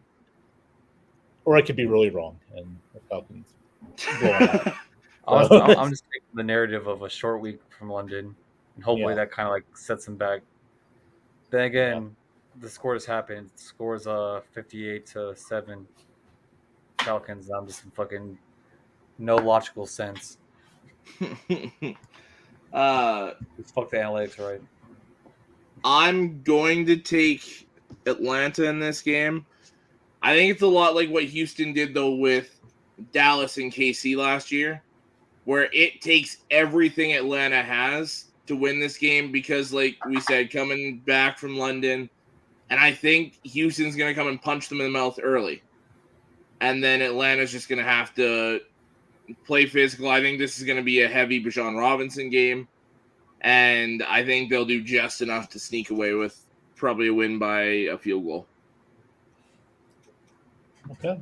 All right. And then week 6, they stay at home, host the Washington, probably soon to not be the Commanders anymore. JT, what do you got? I'm kind of high on the Washington football program this year. I think they're a dark horse playoff team. Oh, yeah. So I'm going to go with Washington. Sam Howell. I like Sam Howell a lot. Sam Howell's the best quarterback in that draft. I'm standing by it. Oh, you put your foot down. Yep. Could have. I don't know. He should have been a first-round pick. Are you saying that? You're not saying that with a straight face. I see a smile right there, Jake. No, I mean, I think he was like a late first-round kind of pick. I think Sam Howell's really good. I'd probably put him number 2, but wow. I'd still put Pickett as the top quarterback from that class. But JT, blink twice if you're in danger. I don't think Howell's that far off. I don't think you're as high as everyone else is saying you are for making that pick. Where's Sean at? He'll back me up. Oh, you know Sean will back you up. Because not only is he a Commanders fan, he's also a big-time North Carolina fan. So Sam Howell's his guy. He knows the truth. All right, Alec, what do you got for this game? Fudge.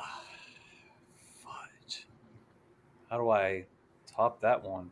You're gonna have to. Shit. It's in Atlanta. Yep. It's gonna be closer than anybody thinks. Because didn't these two teams face last year, if I'm not mistaken? Yes, they I did. believe so. And I think the Commanders won the game. Close game. I feel like it's one of those situations where you see the Falcons sneak one closely. Oh, it's like, Right. Just give me Falcons. If I burn it, if I get burned by it, I get burned by it. I'll take that loss to the chin. All right, Ben. Do you guys remember that song by Afro Man called "Because I Got High"? Yeah. I was gonna pick the Commanders, but then I got high. I thought Sam Howell was a good quarterback, but then I got high. So,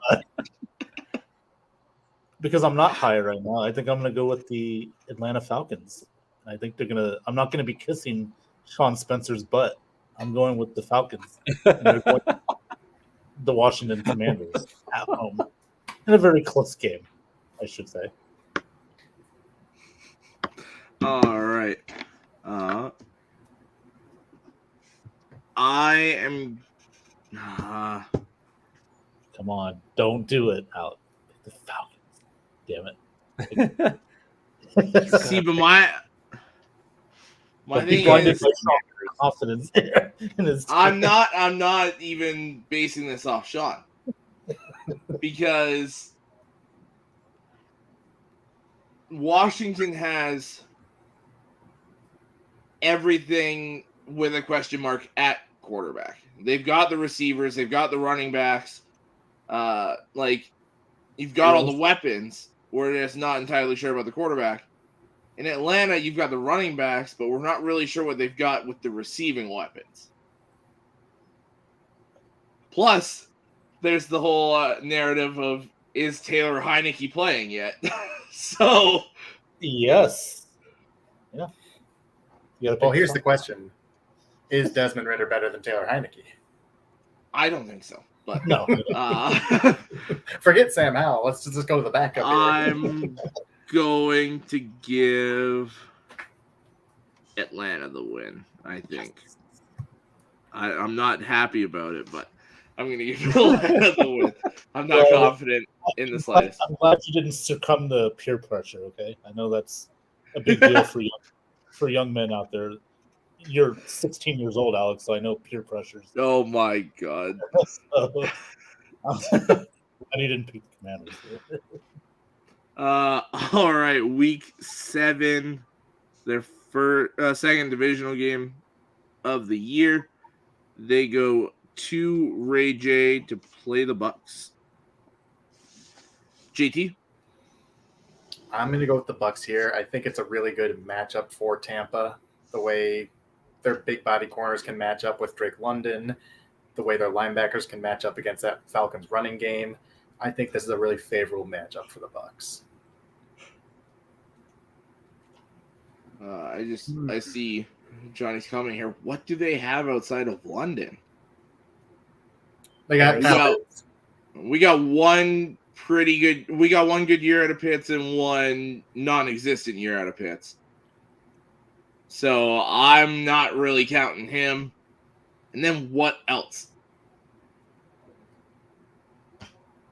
I can't say I even like Atlanta's receiving core, let alone love. Pitts and Patterson. They could take the Lions approach where Bijan Robinson is also a receiver, just an offensive weapon. Yeah. Yep. They could do that.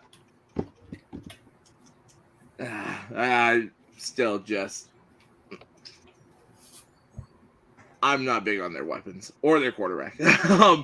All right, Alec, Atlanta at Tampa, what you got? I don't want my bias being shown right now, but Let it show. I might go with the Bucks by a field goal. You might go with the Bucks. Yeah, just put next to that a big asterisk and say his mindset wasn't right at the moment. I think your mindset is perfectly fine there, my friend. Oh no, because if it's that not Grady because you're Jarrett questioning thing this. didn't happen last season, the Falcons would have won that game at home or won that game on the road. There was a lot of questionable things in that game. Fair. All right, Ben. Conspiracies. Pitts and Patterson. That sounds like a barbecue seasoning, doesn't it? Yeah. Zatarans. Yes. Man, I got some steaks in the fridge. I need to put some of that stuff on there. So they're going to Tampa. This is going to be division games are usually pretty good. The Falcons did play us tough, last year. We all remember the whole, was it a 15-yard penalty on Jarrett? No, it wasn't. Not a fucking chance. I agree. They could have probably stole that game. To me, this comes down to defense. I think the Bucks are a little better defensively right now, and they're more experienced with the court. Well, we'll see how. It depends which quarterback plays. Yeah, we'll see if it's Mayfield or Trask Mayfield, Finkel, Einhorn, Finkel. I'm gonna go Bucks here. I think. Oh, there's Sean.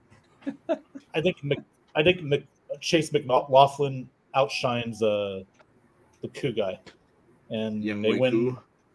Young Wei Koo, and they win by 2 field goals. I like the Bucks. It's just one young ho. So 6-0, 9-3. That's Well, we know you're one young ho, Alex, but we already knew. No. Oh, okay. Don't worry, Sean. You missed the Commanders pick. Oh, okay. I was like, okay. I've also got Tampa winning this. Is it not the quarterback? Quarterback will be fine. That's 4,000 yards, running 25 game to 30 fine. touchdowns. It's like that gonna be viral the video of the training. Hey, let me ask this question. When's the last quarterback to have a bad year in a Sean McVay offense? Yeah, but is he our coach, though? I thought it was Todd. It's that offensive system. No, it's the offensive system, dude. It's the offensive coordinator. Fuck the head coach shit. God, it's Johnny. And here's Johnny. Here's Johnny. The running back core is the biggest question for the Bucs right now. Baker Mayfield can run this fucking offense with his eyes closed, man. This is basically what he had. He's got a great defense, a fast defense.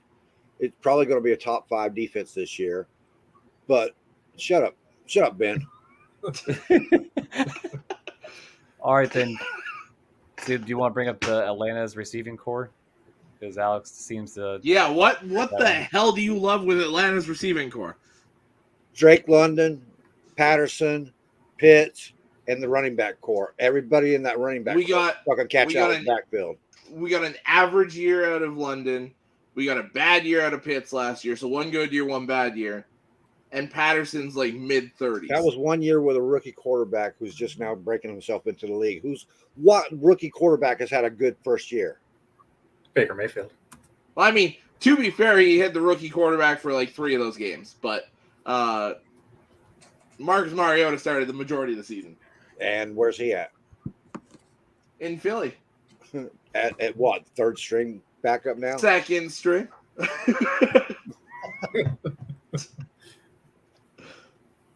I think anybody with this, I think they have the offensive firepower, not like the Bucs, but they're really close. Nowhere I near think the that Bucs. the Atlanta Falcons and the Bucs are a really close team. Come on. They're Evans not and that close. Godwin is like probably one of the best 1-2 punches in the NFL, Johnny. I don't think it's that close. And Gage walks in and is at worst their third best weapon. Who? Russell Gage. Oh, okay. Well, I'm talking about not the wide receiving core, but their wide receiving core is. Well, you got to talk about the weapons in Their general. wide receiving core is nothing to sneeze at, dude. It's not. I agree with the Kyle Pitts aspect of it, but I'm just going to throw this out there. Cade Otton has one fewer career touchdowns than Kyle Pitts. Well, yeah, that's because Julio Jones syndrome. That's because they weren't using Pitts in the fucking end zone either. Yep, poorly coached team. That coach is coming back. Yep. But that coach also he coached the Titans with the running back core of Derrick Henry. Okay, he's got basically that same team right now. So and the Titans were in the playoffs every fucking year with him. Oh, yeah, I think he's the best coach in the division, if I'm being honest, but not a brilliant passing game designer. I won't argue with that point. I won't argue with that point. I mean, but they made Tannehill, what was his name? Tannehill look good? Come on, man. They made him look slightly above average. I wouldn't say he looked good. He looked better than he did in Miami, that's for sure. Yeah, he looked from below average to slightly above average. So yeah. There's some imperfections that were cleared up. Although they probably won't keep a number one wide receiver with that team as long as he's a head coach because they want to catch balls. I don't see a single 1,000-yard receiver on the team, but combined with the running game, I think that team is going to be an offensive weapon. I think it's going to get to a point where you load the box. And I don't trust Atlanta's weapons on the outside to make teams not load the box. Oh, man. No, you just go to the running back core. With every one of those running backs can catch. Algier can catch the ball. Robinson's supposed to be able to catch the ball. Who's the other guy? The one you listed as their second best weapon. Oh, Patterson. Yeah. Patterson can catch the ball. And if you put the ball in his hands, he's gone. They all have good. With the I still disagree with that, especially with the speed of your guys' defense and Carolina's. Well, you see what I picked? I picked the Bucs in this game. This conversation started back when they were playing the Texans. Remember? Yeah. And the Texans got speed on their defense too. Yeah, but they don't have the Bucs speed. No, not many defenses do.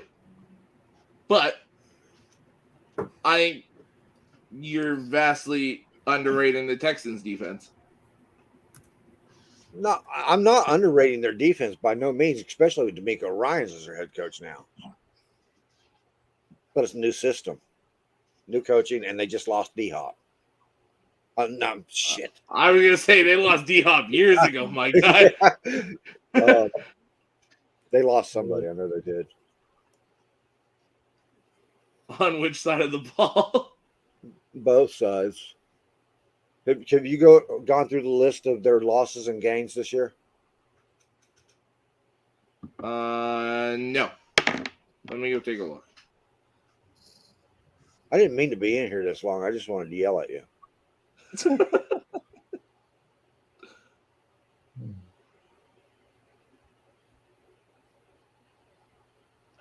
Sean Spencer, you don't trust anybody but Sam Howell. I don't want to hear it.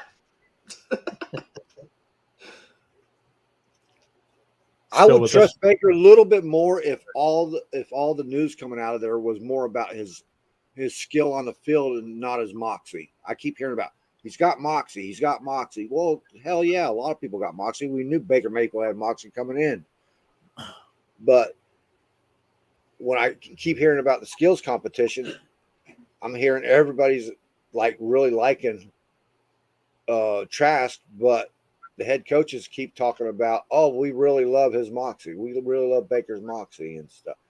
So I don't know. Yeah, we'll see. I'm not gonna judge it by that one viral video that was shown. Let's just What wait Yeah. and see video how are you this talking goes. about?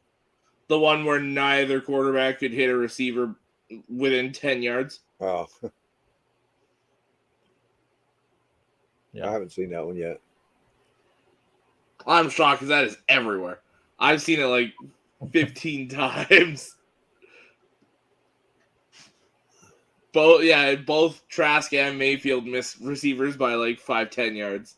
It is ugly. Yeah. Well, That's what training camp's for. Yeah, and that's exactly what I said.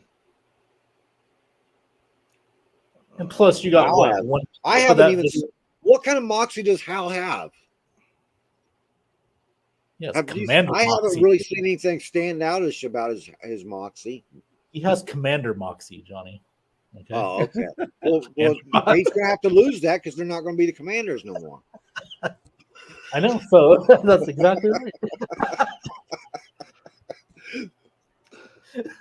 Just waiting for Sean. Just- You can't type in Yeah, I'm fast just waiting for that comment. Yeah. They're just Washington at this point. enough. Yeah. No, they're They should have DMV. never Well, changed the football actually, team. Sean, you Hell. saw a different Baker when he went to Los Angeles. I mean, you played well with Los Angeles. You guys just screwed him all up, man. I think the Browns situation was still in his head then. We are Yeah. just Washington. Just Washington. Or for just football team. Or just team. Band of players. Yeah, Sean got it right there. We're just Washington. Yeah. Yeah. But they don't even want you, so why would you play that? I'm sorry, Sean. I had to take that shot, man. They're the Washington whatevers. The Washington don't want to build us a fucking stadium. They might as well play at Wyoming at this point. For playing Damn. fucking Damn. I can't even think of another. Boise. But then you got to compete against Boise State. That's a tough crowd. Well, Sean, I mean, he's still in the NFL, so his quarterback days are not over yet. Boy, I just keep thinking every time I hear Sean say something about a quarterback, I just keep thinking about how he was defending Carson Wentz last year. Do you know what it is? This is what happens when Taylor. This is the post breakup with Taylor Heineke. It's the Yeah, The- they gave the Taylor ex that Heineke can't away, get- too. That was something else. the ex that can't move on from The the past. Washington not owned by Dan Snyder anymore.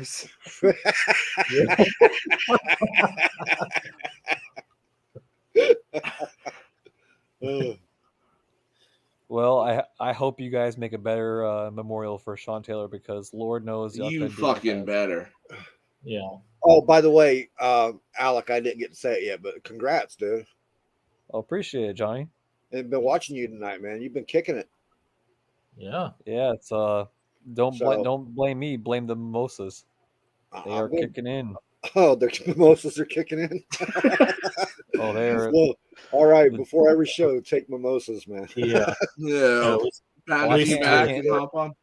I can't take them every night.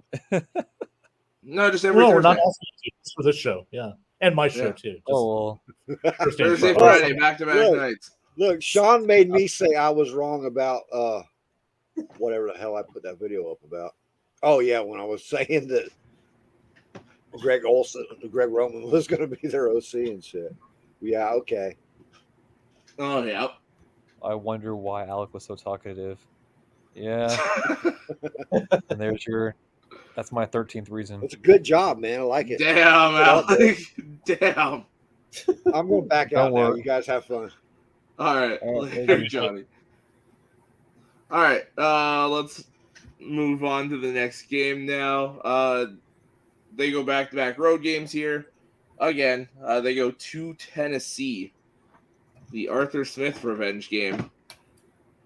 All right, JT, what you got?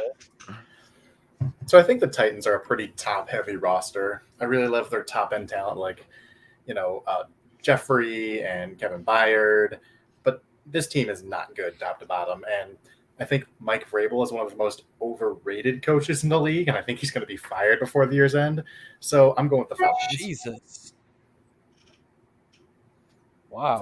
Vrabel's not good. He wasn't a good defensive coordinator. He walked into a great situation and didn't really do anything to elevate the situation. I just think this is a bad Titans team. Yeah, It is a bad Titans team. So you're giving Atlanta the win? Yep, Falcons win. All right. Alec? Well, by this week, they've let Derrick Henry run the ball for 425 times, so they probably already burned him out already. So I have the Falcons winning this one.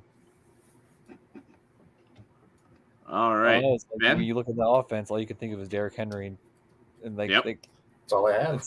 They just burn him out. Too bad. They just overuse it. Like, you gotta build something other than Derrick Henry, because Derrick Henry. Yeah, we've been saying that for 6 years now. It's more so like everybody said that Derrick Henry he had he didn't exceed his expectations. I'm like, well, you can't really exceed your expectation when your team is just burning you to run the ball every single damn time. You can only do so much in this new league era. Yeah. Yeah, we already talked about it already. Sean, we talked about that game, yeah. For the record, Sean, I picked the Washington Football Club. And we'll leave it at that. Way to throw us under the bus. I didn't say anything about you guys. I just said I picked the Washington Football Program. Yeah. Subliminal messages have been thrown. Hey, it's up for interpretation at that point. Ben, what do you got for Atlanta, Tennessee? Well, I think, what's the date on that? Get my bifocals. October 29th. That should be when Alec finally goes to AA for his mimosa, his alcohol issues. It's wrong date. It's January 15th, wrong date. Okay. You're going to make it through the entire season? Yeah. Well, I'm going to need to if you're watching my Bucks, so it's pissed off and drunk. Soothes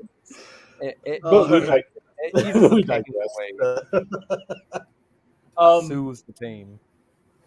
Tennessee, JT, I kind of got to disagree with you a little about Vrabel. I don't think he's overrated. I think he's done pretty good considering how little they have the last few years. But this year, yeah, they're not going to be very good. So I am going to go with. Go ahead. What are you going to say? I don't think they've had little, though. I mean, Byard is one of the best safeties. Jeffrey's one of the best defensive tackles. They had A.J. Brown. But like you said, they've been so top-heavy.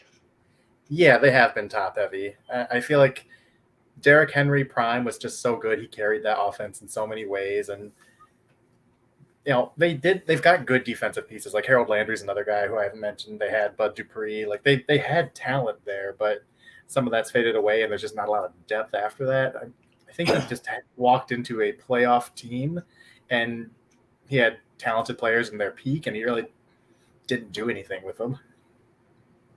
See, my take on it is I almost think he's one of those coaches that has done the most with less.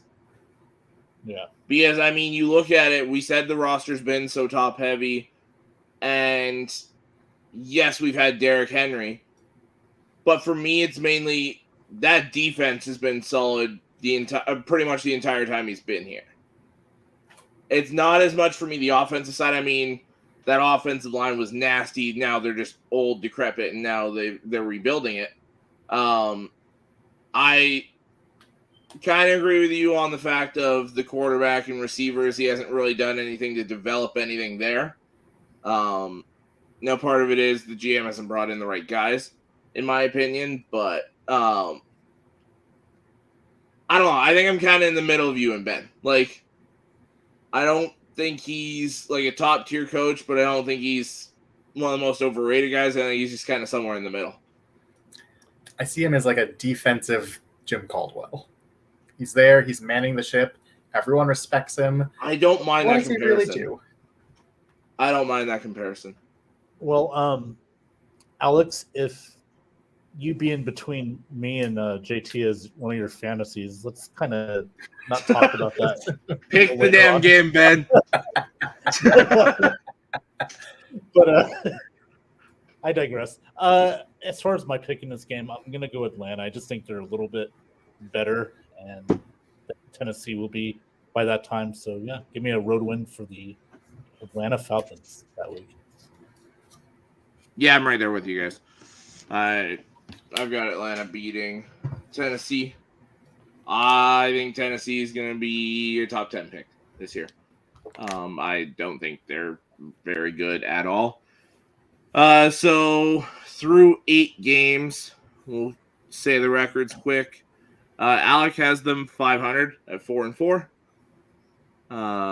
Ben, you have 4-4. JT, you have 3-5, and I have 5-3. So we're all right around the same spot. Nice solid grouping. Yeah. How we doing, Nathan? Thank you for tuning in. What's up, Nathan? We had planned on doing the Ravens schedule. I think we might push it to next week just because we've been running a little long, and we're only halfway through this schedule. So God only knows when we'll finish this one. Except for me, we've had too many mimosas tonight. So that's why it's Spread the wealth around here. Yeah. All right. Week next 9. Modelo's. Spelled Della time, fool. Ooh.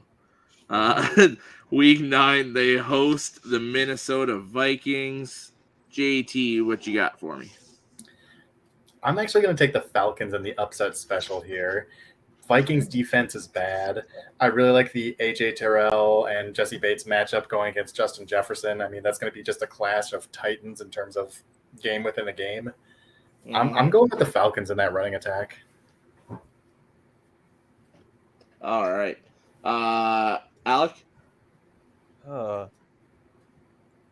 Falcons, Vikings. Yeah, you can't fucking twist my arm to fucking pick the Falcons on this one. So you're going Vikings? Falcons. Oh, I thought you said you can't twist my arm to pick the Falcons. No, as in like, you can't like twist my arm. I meant that you can't twist my arm to fade the Vikings. My bad. Okay. That's wrong terminology used in that sentence. That's the Mimosas talking. I get it. Yeah. Yeah. This is a 1:00 Eastern game, so I am going to go Minnesota here because it's not prime time, unfortunately. And Minnesota's a little bit better offensively, and that might just be enough for them, for Kirk Cousins not to throw more than 2 interceptions. So I'm going to go with Minnesota in this game. All right. I am with you. Again. I'm with you, Ben. Because while JT, I agree with you, the whole aspect of AJ Terrell and Jesse Bates probably double covering Justin Jefferson. They now have Jordan Addison to deal with as well. And I think he's going to be the difference maker in this game. Because I don't really know who you're going to have on the other side. Is it going to be Jeff Okudah? Because if so, he's so hit or miss that it really depends what version of him you get in this game. So I am going to roll with Minnesota in this one. All right, week 10. Let's get it out of the way, Falcons. Oh, Everybody. God, They Jesus, go Falcons. to Arizona. Cardinals blow. Come on, Alex, just finish it off. I think Kyler Murray comes back around this point. No, I don't think it makes a difference, though. I'm giving this to the Falcons. He has Cardinals on there. He wrote it down. He wrote stuff that like Cardinals. I have here. Let's see if you can. No, the green screen fucks with it. Shit. All right. Line in the way. All right. Week 11, they have the bye. So week 12, they host New Orleans. Yeah. JT? Division game. I think Saints are fairly strong in the trenches, but they lost their defensive tackles. I know they replaced him with Brian Brzee, but I don't really think that highly of Brian Brzee. I think I'm going to go Falcons just because they're at home. All right. Alec? This is not in Louisiana. This is in Atlanta. So I'll take the Falcons. All right. Ben? It's tougher to play in New Orleans than Atlanta, so yeah. Oh yeah, me. Let's go. Yeah. Let's see. I gotta take the JT philosophy on this one. I think just because the Falcons are at home, I'm gonna go with Atlanta. And that's my exact same thought process too. So give me Atlanta in this one. All right, week 13. Week 13. They are at the New York Jets. Ooh. JT? Gonna go with the Jets on this one. Defense is too good. Running game should be looking good at this point. Aaron Rodgers he's going to be an upgrade for what they had last year, even if he's a little long in the tooth over the hill. This is Jets win. All right, Alec. Ooh. Aaron Rodgers at home? Yep, that's correct. Frozen tundra. Fuck that noise. Give me the Falcons. Well, you're taking the Falcons? I like that. Yeah, fuck that noise with Rodgers. It's a spite pick. Well, I mean, it's more so. Made it sound like he was taking the Jets all the way up to, even after he said fuck that noise, I was literally getting ready to write the Jets. And then he's like, give me the Falcons. I was like, wait, what the fuck? Yeah, don't worry. The Jets will end up fucking winning this somehow. So. All right. I just gotta see that offense works. I mean, you get 12 weeks to figure it out. So, I mean, yeah. I'm saying I don't know. I can't like look into the future right now. It could be a whole. It could be one of those situations where they hype it all up and it goes down to shit, or things can go well. I mean, I'm not gonna just say just because it's Aaron Rodgers, I'm gonna just get burned by it. That pick was brought to you by Mimosas, coming to you live from the bottomless mimosa. Andrew, we actually got pretty decent records for them so far. Pretty much all across the board. No, but it's one of those things where with the I was like, still think they're on the fucking Packers. Alec has them winning 5 straight. Like what is with the Jets is like I could get burned by this opinion and say that I think I like the Falcons, but then again it's like that defense against Rodgers. I don't know how that Jets online holds up well. All the situation where they get to him constantly, or it's where their O-line steps up. I mean, I can't really guarantee at this point. I'm not saying it's a blowout. I'm not saying they rock them. I feel like it's one of those things where the fourth quarter tells it all. Fair. All right, Ben. How do I follow that drunken tirade up? Right? Just get it. You follow it by brought to you by Mimosas, coming to you live from Ben's. You know how I'll do that. I'll tell you how we do that by honoring our good friend Johnny Dean, who couldn't be there tonight. So I'm going to pick this one for Johnny Dean in only Johnny Dean fashion. All right, look. God damn it. I fucking hate Aaron Rodgers. Shit. Why do we got to talk about Aaron Rodgers? Motherfucking, you know what? Damn it. I'll take the Jets. Even though I hate Aaron Rodgers. Ugh. God damn it, Alex. What do you got? Bunch of Jets. So You let do me the just get Hamlin this straight. thing. You/Johnny picked the Jets, right? Well, They're not happy somebody, about it. That's what I. yeah, somebody with NFL Edition and Entertainment picked the Jets too. So Okay. Okay. Okay. Who could that be? I think the Jets kick the shit out of Atlanta here. I really do. I don't think this is close. So, give me the Jets by Don't at least see 2 guys. scores It's an here. Mimosa pick. all right, look. All right. Sorry, I'm just writing down the last game here.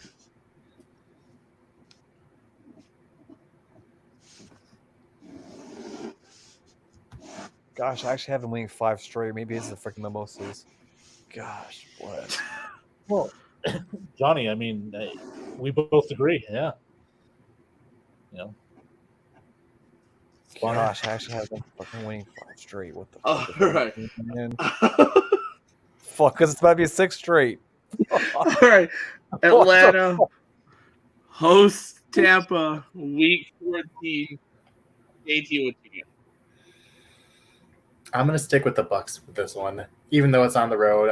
All the reasons I highlighted earlier. I think this is a favorable matchup for Tampa Bay, so I'm going to stick with them.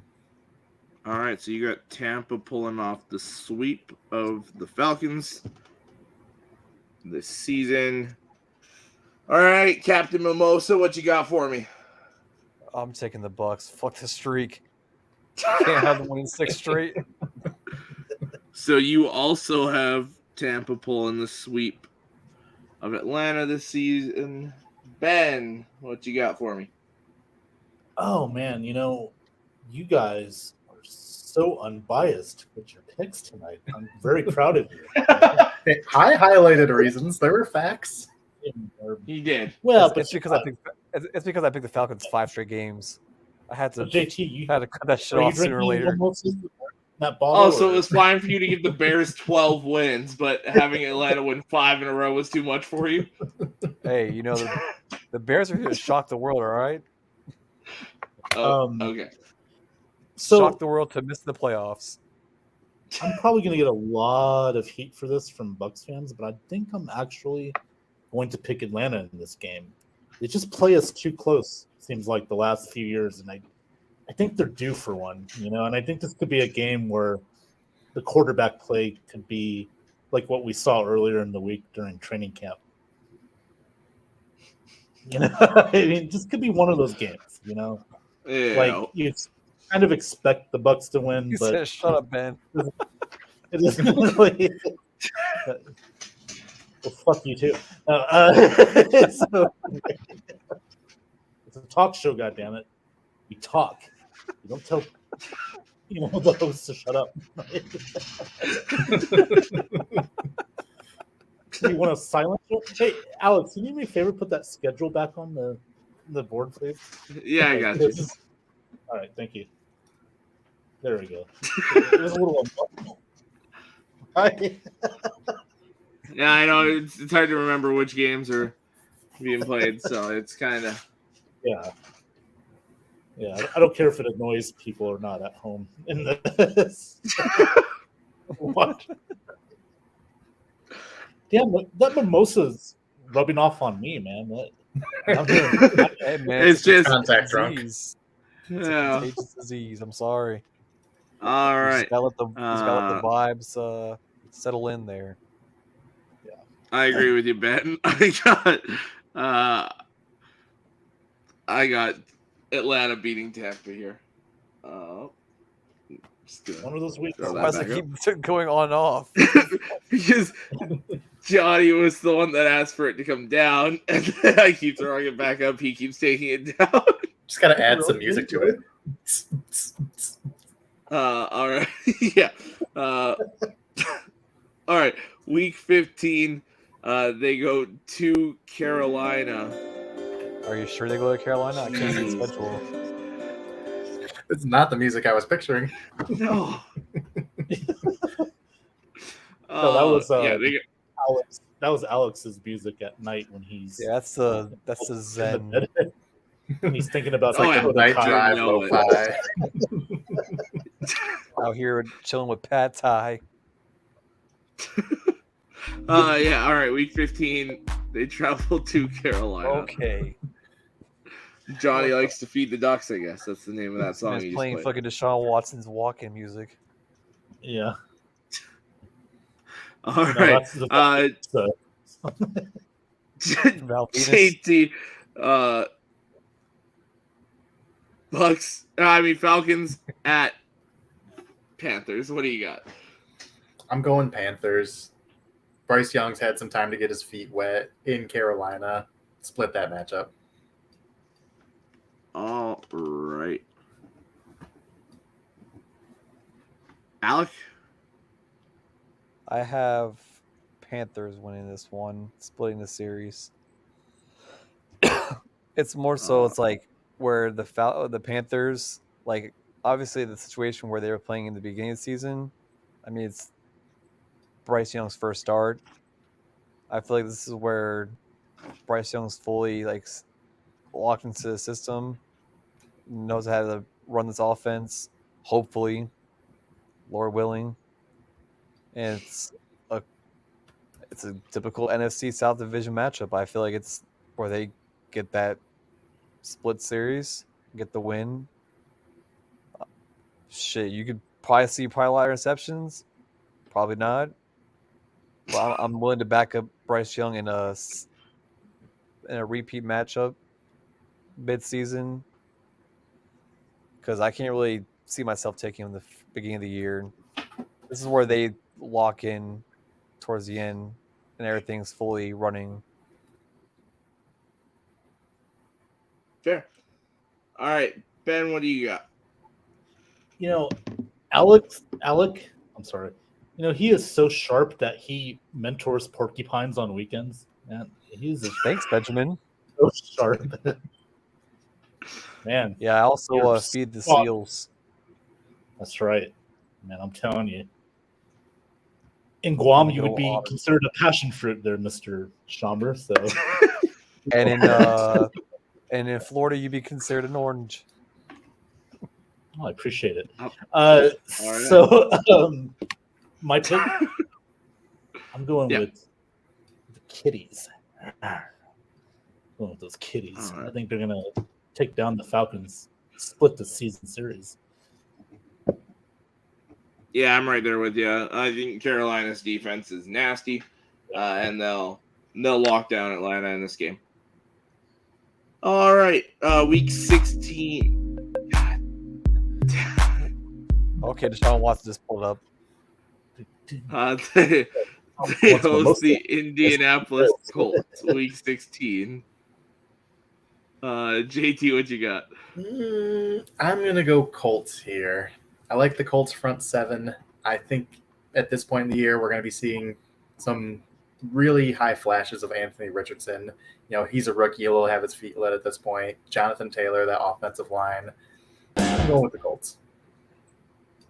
All right. What the AC/DC is going on here? Johnny keeps fucking around in the background. If you think I'm drunk. All right, Alec. Playing DJ. All right, Alec, what do you got here? Oh, it's like do I back Richardson or do I back the Falcons and say Richardson's gonna have a bad game here? Well, I mean, he could have a good game and they still lose. I mean, that's not like a good game and he wins. That's what I'm trying to. Oh, cool! Finally, my face is gone.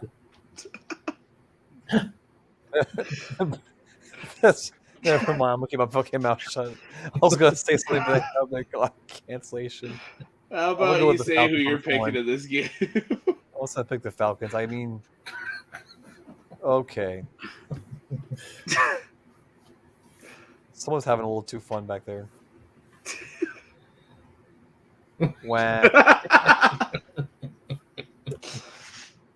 Show the Rodgers All right. one. We don't have the Rodgers one anymore, unfortunately. Ah, boo.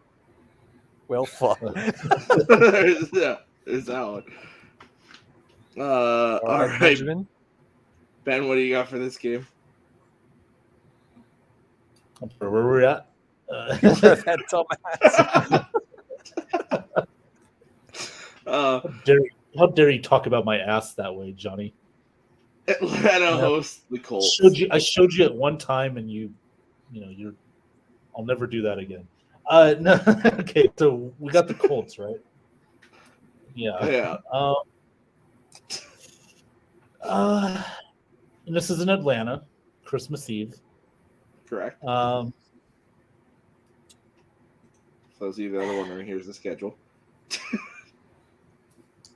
Yeah, this is a tough one. This could go either way because the Colts, depending on how long Anthony Richardson's been playing, he might finally get a grasp of a little bit of the NFL game.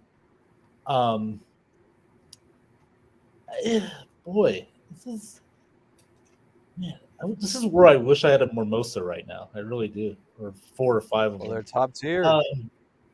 But I am gonna go. I'm actually gonna pick an upset here. I'm gonna go with the Colts. Oh, right. For the shoe. I also think the Colts steal this one here. So, Alec, you're by yourself there. Week 17, they go to Soldier Field to play the Bears. JT, what you got? I'm going to go with the... You know you want to see the Bears. Say it. I'm going to go with the Falcons. I think going to Chicago when it's cold like that is going to be tough, but Atlanta's got the running game to kind of play that style.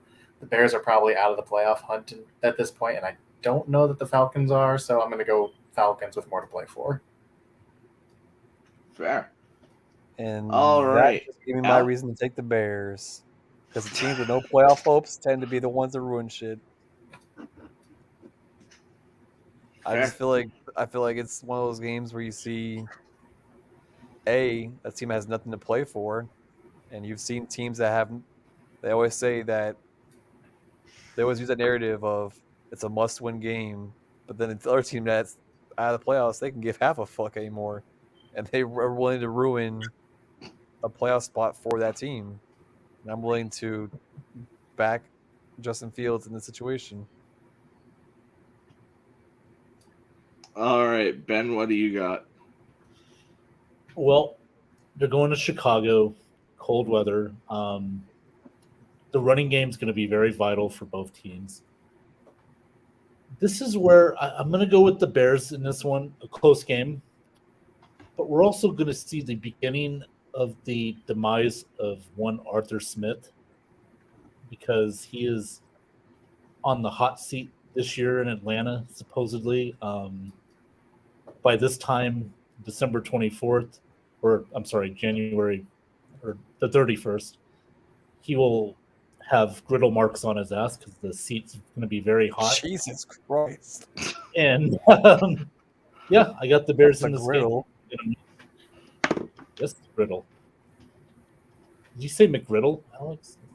No, I didn't say. I didn't say shit. No, I said Alec. Oh, okay. Alec. Oh. I say McGriddle. You hungry? The fuck? I thought you said McGriddle, Alec. Are you hungry, dude? Damn it. All right. For me, going into the cold, playing in Chicago, give me the Bears. I'm taking Justin Fields in this one. I think the running game is going to be prevalent, obviously. New Year's Eve, it's probably going to be snowy as hell, cold as hell. And Justin Fields, to me, is the X factor in that game. So I'm going to take the Bears. All right. And week 18, They go to New Orleans to close out the season. JT, what you got? Give me the home team.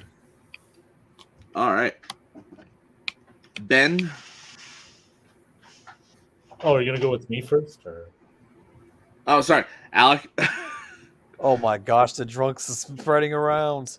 Yeah. It's sprinkling everywhere. I'm taking the Saints. All right. Now Ben. Now me. Okay, thank you. This nasty, slimy, creepy Saints are going to win this game, and we will hear on Black Monday that Coach Arthur Smith has been relieved of his duties in Atlanta, and it'd be time to get a new head coach down there in Georgia. So give me the Saints to win that game. As disgusting as that makes me feel to say that, we got to go. That's right. Thank you, NFL Edition Entertainment, Johnny. Yeah, Honestly, I think both these coaches are going to lose their job on Black Monday. I think one of them's winning the division, so I think one of them's keeping their job. But yeah. So I'm just grabbing the records for everyone right now. I'm going to have you guess what you think you gave them. Oh, shit.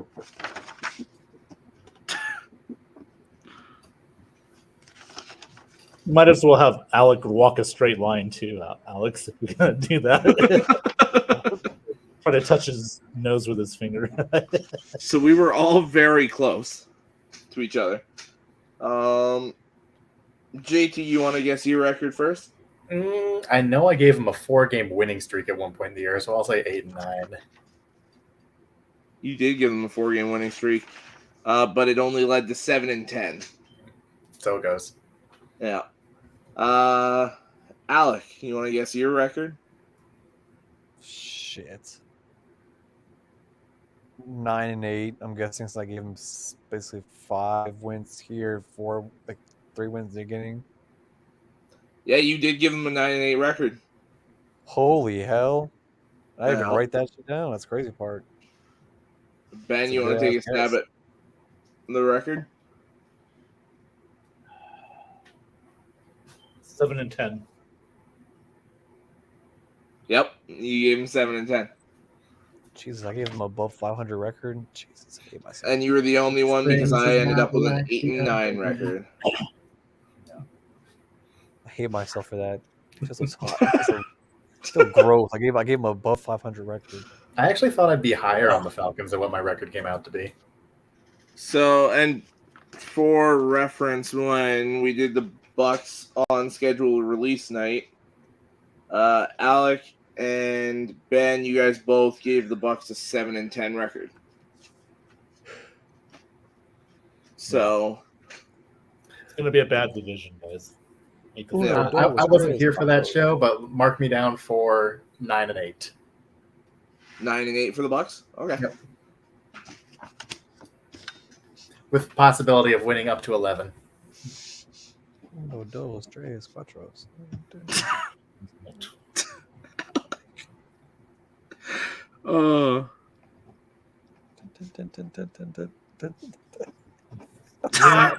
Fucking GTA songs stuck in my head, man. We need this GTA songs. We need Alex like this every week. I mean, yes, he'll probably have. I'm not drinking mimosas every single Thursday, man. It's a, yeah, you are. Why not? Yes, you are. Do it for the fuck off with that. Fuck that shit. Oh, we'll you give Atlanta a 12-5 record. Screw facts. Johnny, what have you been drinking? Jesus Christ. Carfax?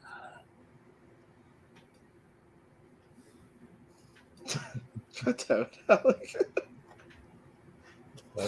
Show me the Carfax. All right. Yeah, the fact that it's already midnight on the East Coast here, I think we'll wrap this up here. JT, why don't you take the first shot at promoting yourself here? Where can the people find you? Yeah, you can find my written work at bucksreport.com. You can catch my podcast, the Creamsicle Chronicle podcast, talking about the Tampa Bay Buccaneers, Friday nights at 9:30. And other than that, I will be here for the time being, filling in for Johnny. So, again, super flattered to be here, honored to be filling this seat, and happy to be along for the ride. Awesome. All right. Stick around because we're going to get you signed into all the shit after the show here. Cool. All right. Ben, where can the good people find you? Well, they can find me here. So you can find me here. You can find me there. You can find me anywhere. You can also find me on Have At It tomorrow night. It's a show where we just have at it with any topic, minus religion and politics and mimosas.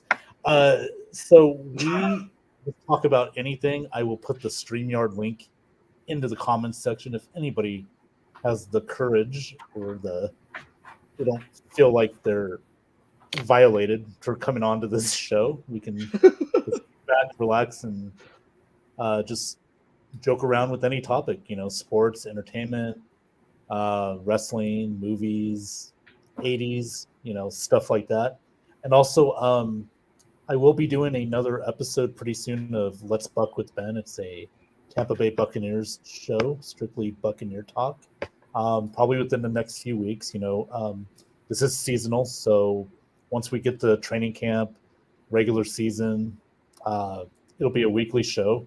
So look out for that. And we'll return Monday night for Face the Heels. That's my pro wrestling show. So usually I have Nick Rosario there, when he's not busy. So we talk about WWE, AEW, anything pro wrestling. So those are my shows, and it's on the Ben Zone Facebook group. You can also find me on my YouTube channel at Ben Cornett 9015, and then my Twitter handle is BennyBoy702.